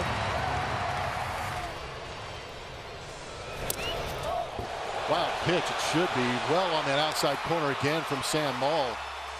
Another thing I'm grateful for too is that everybody's okay after this play, because that could have been disastrous for Sam Maul if he had a collision with Jordan Alvarez, but that slide gets him in there safely on the plate. Good read by Jordan on a ball that can bounce back on that backstop pretty far. We saw it come back to the catcher Carlos Perez, but Jordan had made up his decision and used his underrated speed to beat that throw. Now it's 3-2 on Myers. This could be the final pitch for Sam Maul here, which has McCormick on deck. And it's down and in, ball 4. Jake draws another walk. He has now been on base 9 straight times. Jake Myers, an on-base machine lately. That'll do it for Sam Maul. He'll lead with first and third. Chas McCormick due up. Chas will get the righty in out of the bullpen. We'll be back. Astros have a 2-0 lead in the 6th. Cardinals regret 1980 season Astros triple machine. If you know who that Astro is, get to Twitter and go to @ATTSportsNetSW. Tell us who you think it is, and stay tuned. We'll get the answer later. Part of our baseball basics fundamentals presented by Academy Sports and Outdoors is getting the scouting report on new pitchers, and that's what Chas did when Lucas Erceg was called into the game. So great that they've got that iPad in there. You can see the release points, see that delivery, get comfortable a little bit, find out the tendencies, and dig in. Erceg made his big league debut here on Friday night. Hard-throwing right-hander, delivers 97, called a ball, 1-0. That's a big arm. We saw him touch 99 a couple of times in that outing. Ursig allowed a run in his big league debut Friday on a couple of hits. Jake Myers got him for a double, and then Alex Bregman singled in a run. Myers on base for a 9th straight time.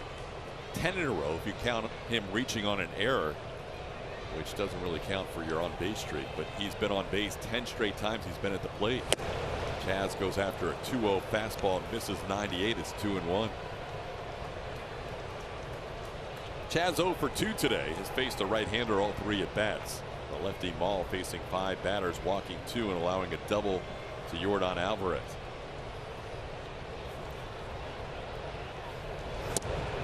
That one's just wide, 3-1. Martin Maldonado waits on deck if McCormick reaches.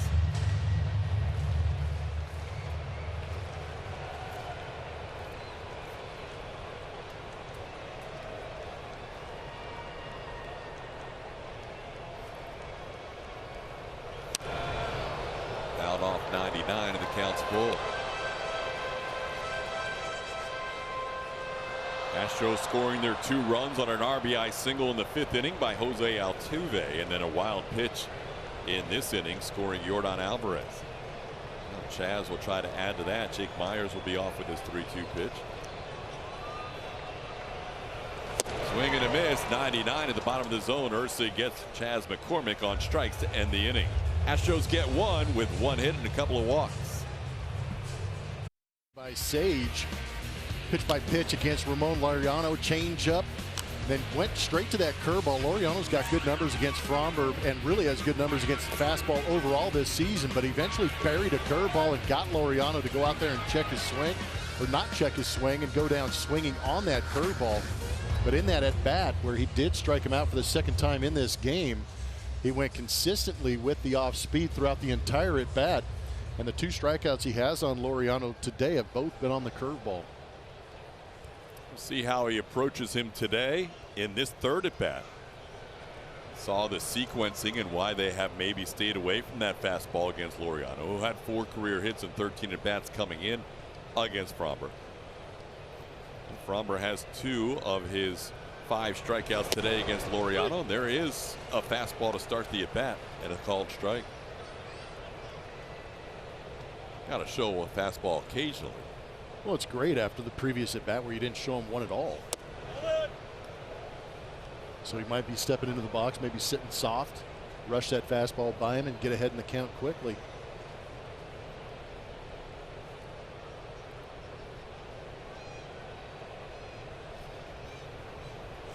Little chopper right side. Altuve is going to move to his left.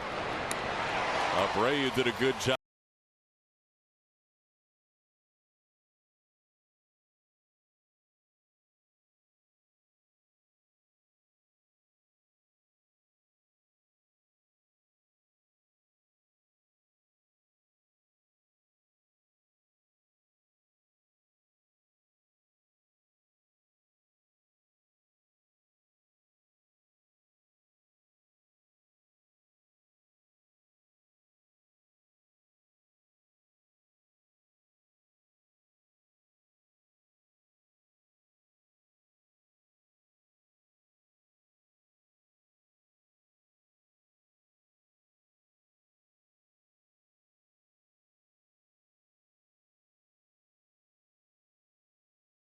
Kids Club of the World Series champion Houston Astros. Sign up for the Astros Buddies Club presented by HEB.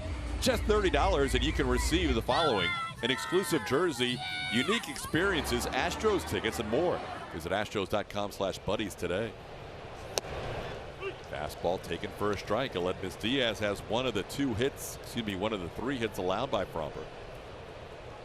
Aledmys singled into right field his last time up. He's 1 for 2 facing his former teammate. No one bouncing in there for a ball. 1-1.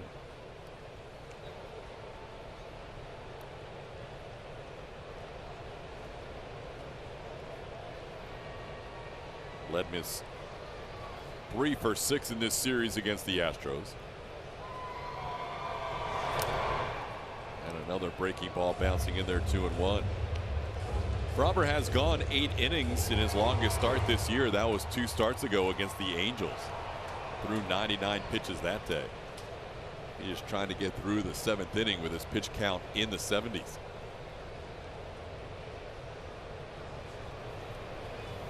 Ground ball to short. 2 big hops for Jeremy Pena. Robert Valdez in control today.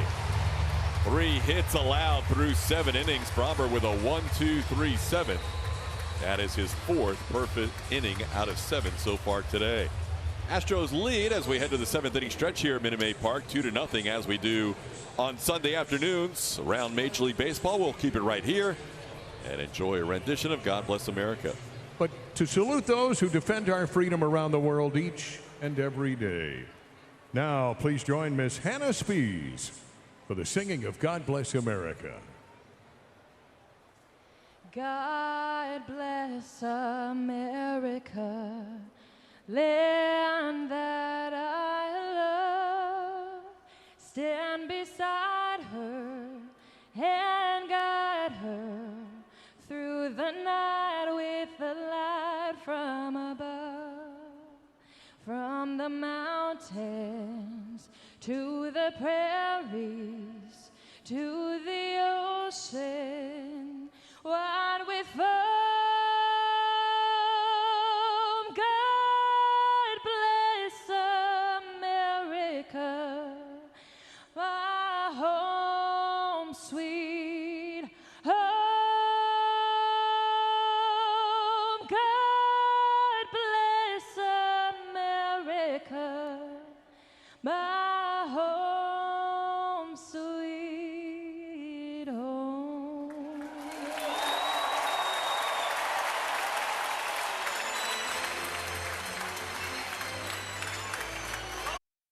The team will wrap things up here at Minute Maid Park, get on a plane and head to Milwaukee. And here are the projected starters for that 3-game set, starting with Christian Javier for the Astros up against Corbin Burns. So that'll be a good one to start. JP takes the bump in game 2. Still waiting to find out what the Brewers are going to do. And Brandon Bielak will get another start against the Brewers to wrap things up. Day game on Wednesday. Then they're off to an off day in Oakland. What did I pack for, TK? I don't remember. Julia, you packed for Milwaukee and San Fran. There's a ball hit well into right center field. This ball is going to be off the wall, and Martin Maldonado is going to have himself a leadoff double. He did not miss a home run by much on the first pitch he sees in the bottom of the 7th inning. Good swing by Martin. He almost jumped ship going out there into that Astros bullpen, hitting it high off that right center field wall. He's been on the attack on some of these fastballs. This one at 98 miles an hour. Hits it 382 feet. Almost into the lap of the bullpen. Ramon Laureano went flying by. What was that? I'm not entirely sure. Here's Jose Altuve taking a pitch inside for a ball. Where'd who go? So Maldi will have a little reunion of sorts. That's where he spent his entire career for the first 5 years, 6 years. 2011 through 2016, he was a Brewer. As the Astros will head to Milwaukee after the game, most of us will be heading to Milwaukee. You will have 3 beautiful young women who will be graduating next week, right? Yeah, I'm going to be the proud parent of 4 graduates after the triplets graduate this Wednesday. Congratulations. Yeah, to me, but not my pocketbook. There's a strike to Altuve.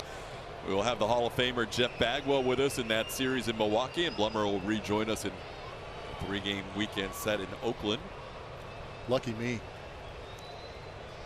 Going to Oakland? Yeah. 2-1 to Altuve.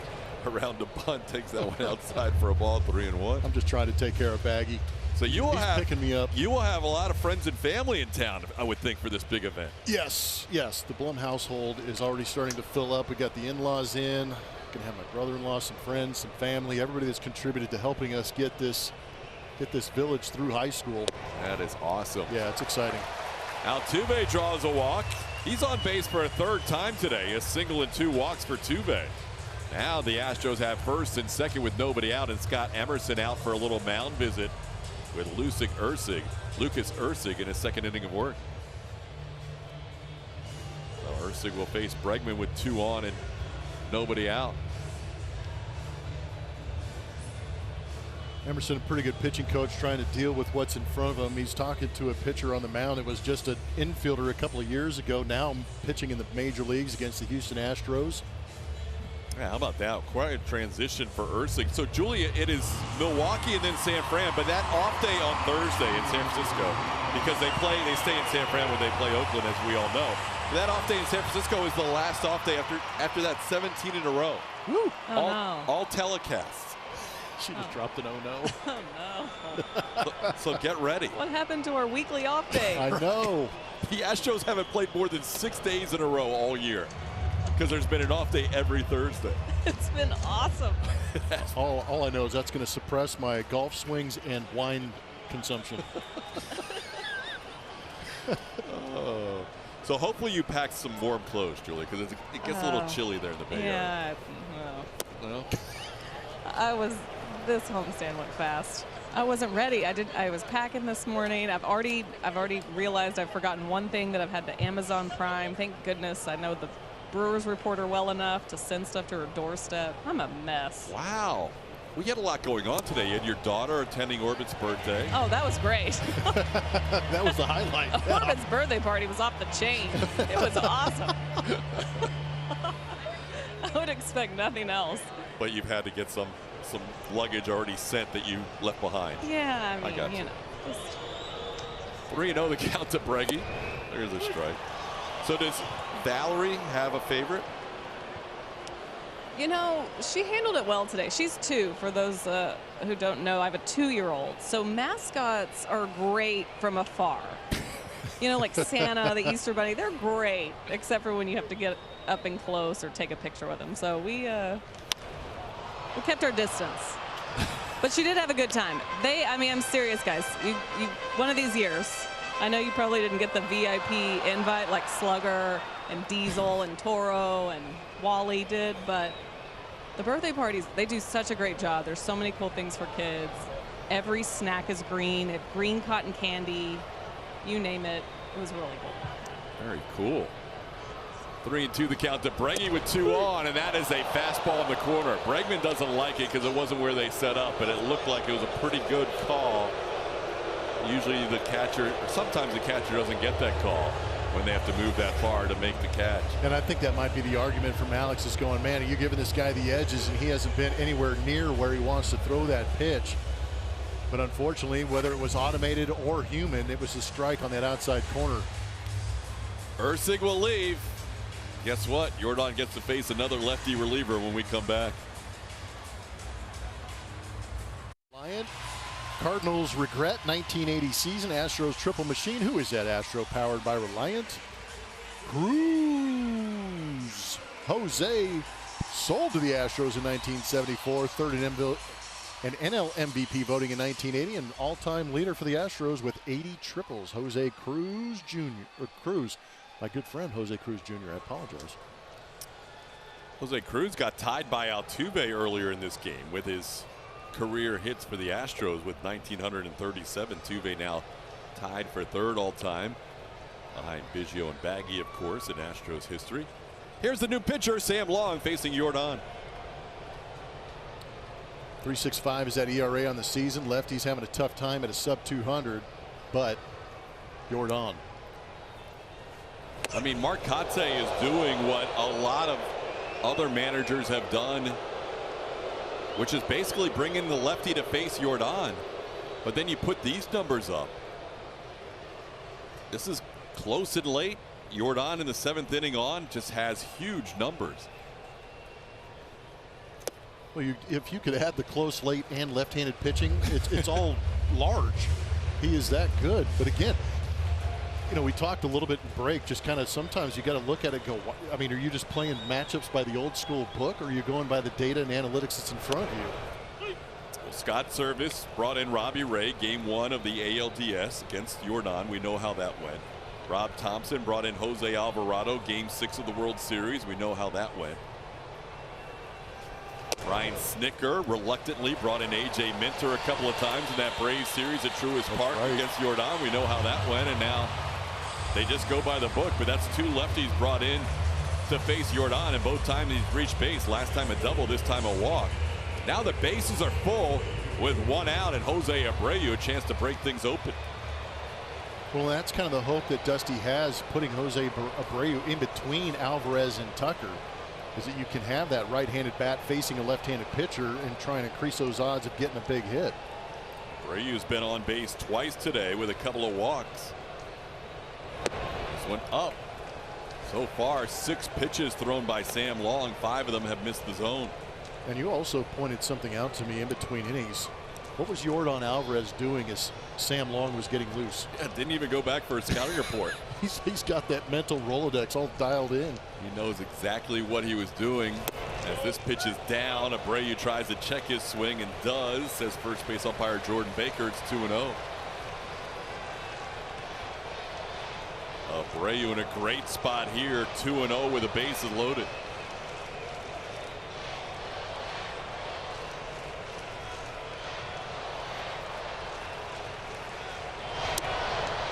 Oh, didn't have to get that call, but he got it. It's 2-1. Could have been 3-0. Should have been 3-0. It's a better word. Now he goes after that changeup, and it's 2-2.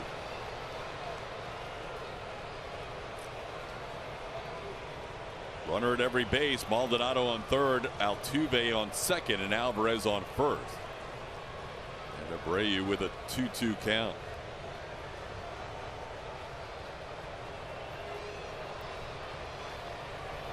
Ground ball towards third. Diaz will step on the bag and make the play to first, and that'll be a double play to end the inning. The Astros had an opportunity but couldn't add to their 2-0 lead. We head to the 8th. Some good defense being played behind Framber Valdez on this fundamental Sunday. Good defense by Alex Bregman, and on the defensive side, you've really got to anticipate ground ball with Framber out there. Second in Major League Baseball as far as that ground ball percentage is concerned, but it's been a pretty leisurely Sunday on some of these plays for Astros infielders. Always getting that double play, helping out Framber Valdez get through this ball game, and as he takes the mound here in the 7th inning, he's only given up, or in the 8th inning, he's only given up 3 hits. And only thrown 75 pitches. Very Anaheimish. So you know what's on his mind right now. He's thinking, let's go the distance if possible with a 2-0 lead here in the 8th inning. Carlos Perez leads off and takes a strike. It'll be the 6, 7, and 8 hitters due up for Oakland. Roberts done a good job filling up the zone today. Not quite where he was in that Anaheim game a couple of starts ago, where he threw 75 pitches out of 99, 75 strikes out of 99 pitches, but he has been ahead of a lot of hitters and not walked anybody so far. Roberts allowed only the 3 base runners on base hits and only 1 reaching scoring position, and that was Uri Ruiz, who doubled in the 6th inning. Almost got thrown out on a nice play by Jake Myers, but Ruiz made a better swim slide to avoid the tag of Altuve. Framber ahead 0-2, and a little chopping foul at the plate. Astros have been played tough by this A's team that has given up a lot of runs on the road this year, but they have held the Astros down so far to 10 runs in this 3-game series.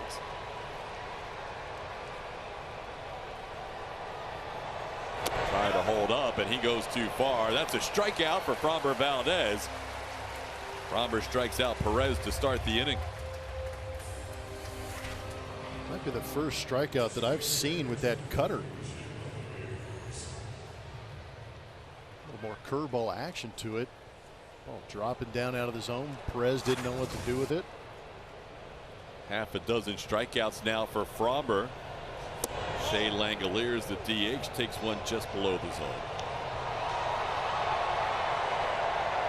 Framber last year in his 3 starts against the A's had 1 start of 9 innings in Oakland, and then 1 start of 8 innings in Oakland. Framber has 4 complete games in his career and 1 complete game shutout. He's 1-1 here on Langoliers.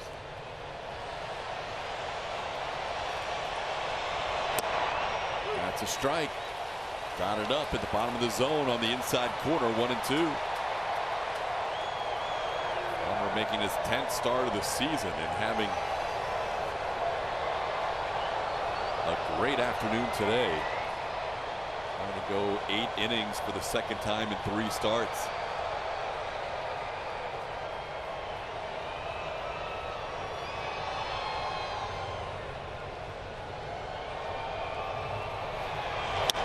Towards Altuve, plays it on a couple of hops. Langolier is retired. That's the second out of the inning.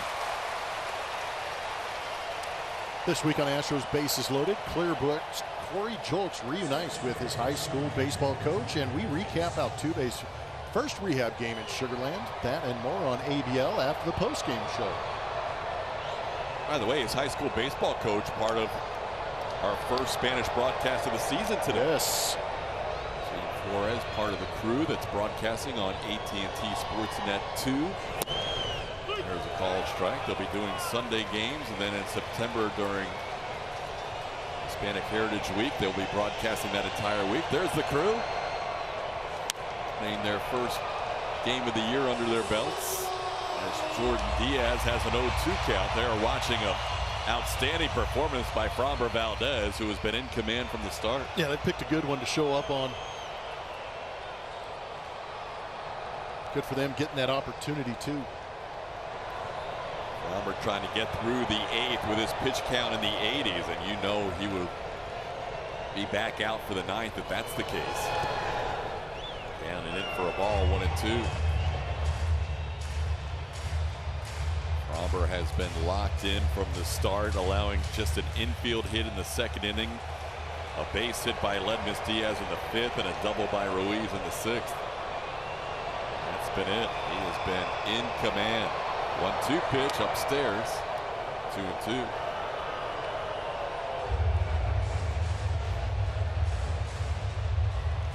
Jordan Diaz has grounded out a couple of times. Once back to the pitcher, the other to Alex Bregman.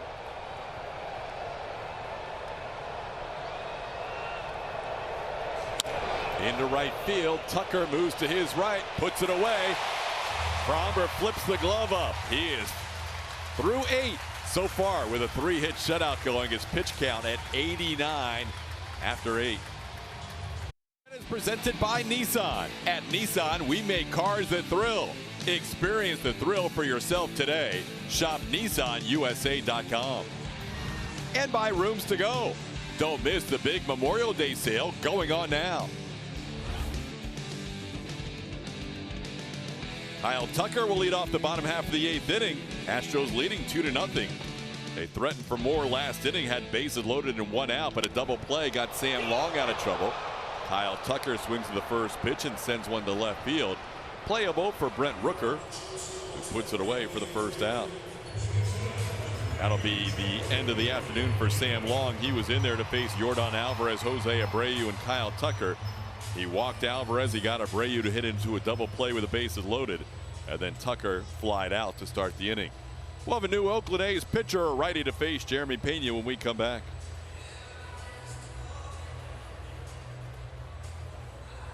Minute Maid Park.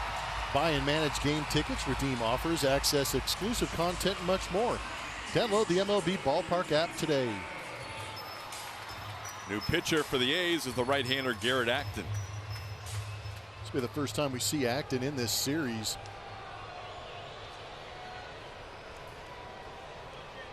Last outing was out there against Arizona. Went a couple of innings, gave up a couple of hits, earned run, a couple of walks, 3 strikeouts. That run coming on a home run.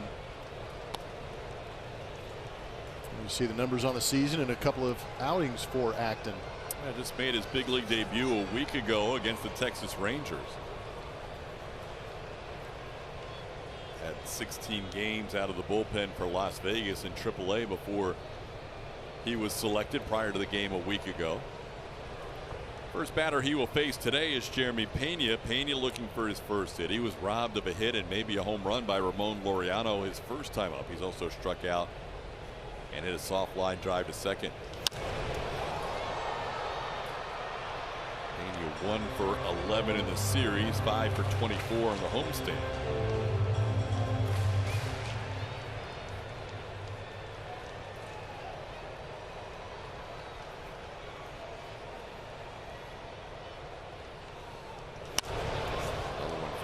It's 1-2. Pena working with the new double play partner in this series with Jose Altuve's return. Mauricio Dubon not playing in this series.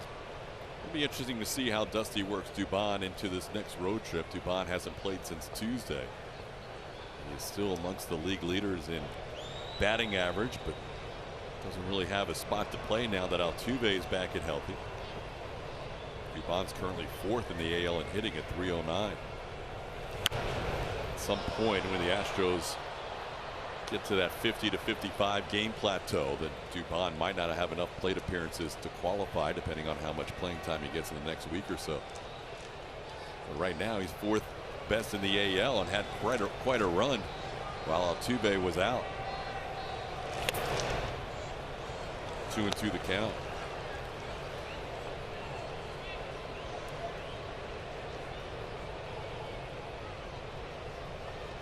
Nice luxury to have when you have the 4th best hitter in the batting average on your bench. This one down the line. How about Ledmus today? Ledmus Diaz is playing some defense against his former team. That was not an easy play for the second out. Yeah, Ledmus Robinson. Now word from Champion Energy.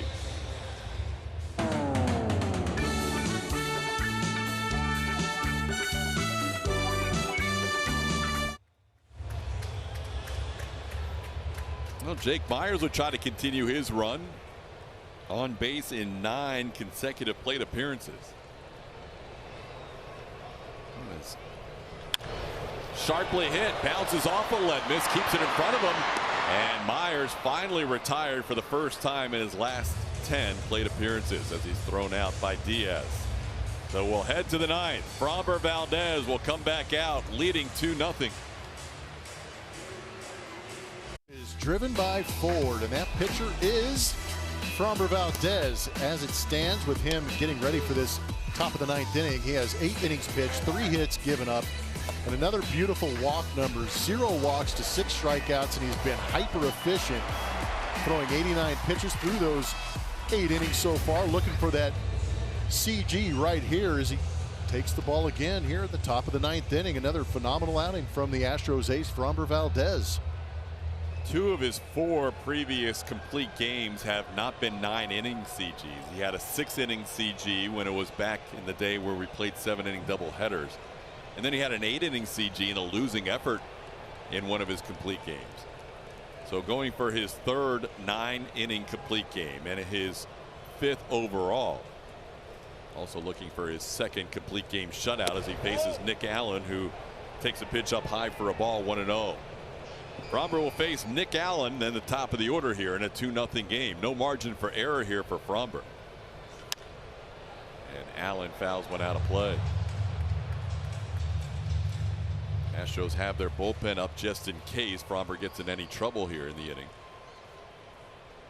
That is Brian Abreu, as Ryan Presley has pitched the last 2 days. Little base hit into right field, 4th hit of the game allowed by Valdez, and now the tying run will come to the plate in the 9th. Julia. Hey, we got to get the results from today's Chevy Straw poll. Let's check it out now. And thanks again for the follow at AT&T Sportsnet SW. Who's your MVP of the homestand? Kyle Tucker getting a lot of the votes. 65% bullpen coming in 2nd. To get. All right, Julia. Tucker having a great homestand, looking for a 6-0 homestand if Framber Valdez can work through this 9th inning. Here's Deuri Ruiz trying to bunt. Framber on it in a hurry. Framber will make the play to first. Nicely done by Framber Valdez. Ruiz trying to bunt his way on, retired for the first out. Nice play by Framber. Not easy with the speedy Ruiz. El Gato on this play as he comes charging in. Abreu having to adjust, get back there and cover that bag with Ruiz flying down that first base line. Great play. They are going to credit Ruiz with a sacrifice, even though I think he was probably punting for a hit there, down 2. And here's Brent Rooker. Rooker 0 for 3, struck out his last time up. Rooker leads the team with 11 home runs, leads the team with 31 runs batted in. Also leads all the on-base slugging and OPS numbers for his team.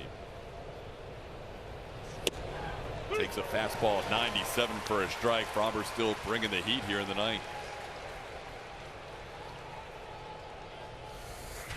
How about the arm side run at that velocity too? That ball just ripping to the outside corner. Wow. Yeah, keep doing it. Fromber got a huge ovation from this crowd when he came out at the beginning of this inning. They want to see him finish this one off. 39,820 on hand today.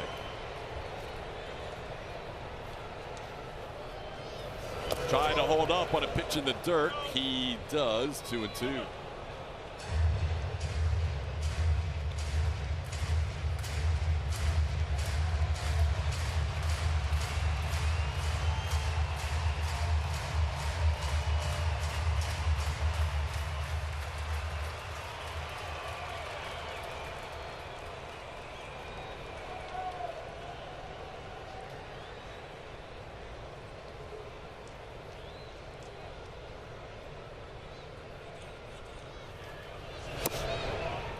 Take by Rooker on that curveball down and in. Fromber was looking for him to go after that pitch, and now it's 3-2.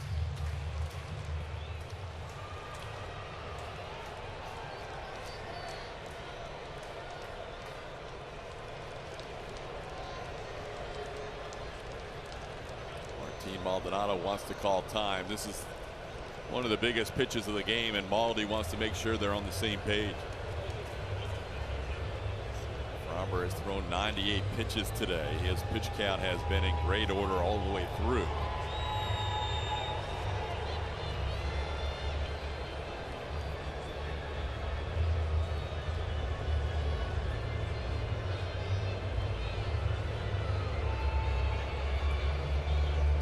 Could also be a moment to give him a little bit of a breather this deep in the ball game, a little extra breath, figure things out.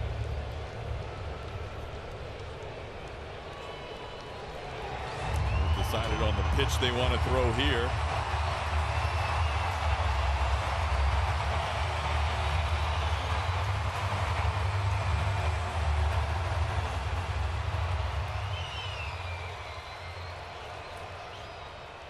Ramon Laureano on deck. Rooker with a full count with 1 out and a runner on second.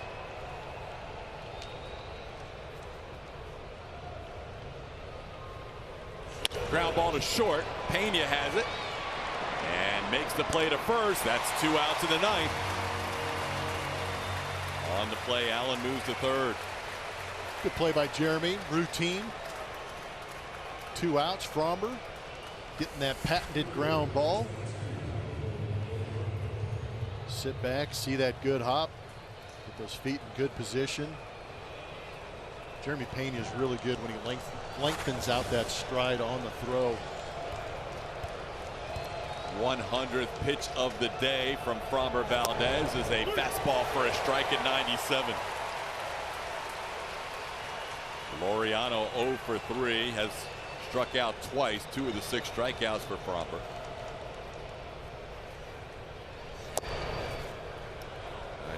Missing in 1-1.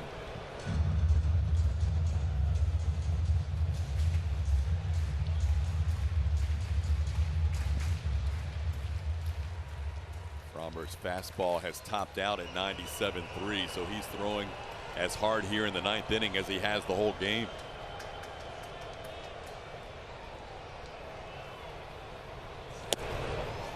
One's up, 2-1.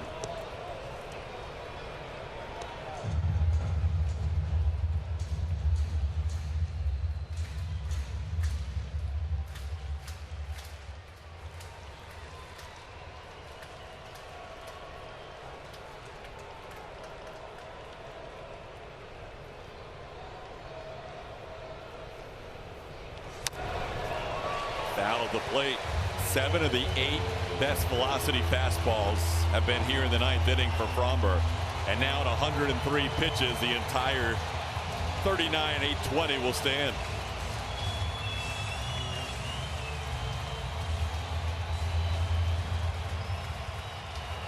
Nick Allen on third base, 2 outs in the ninth. Astros leading 2-0.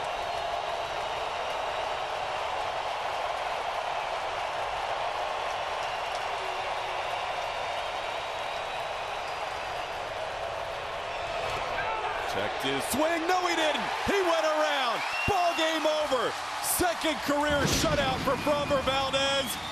Astros win 2-0 and sweep the homestand, going 6-0 against the Cubs and the A's. What a pitching performance by La Grasa.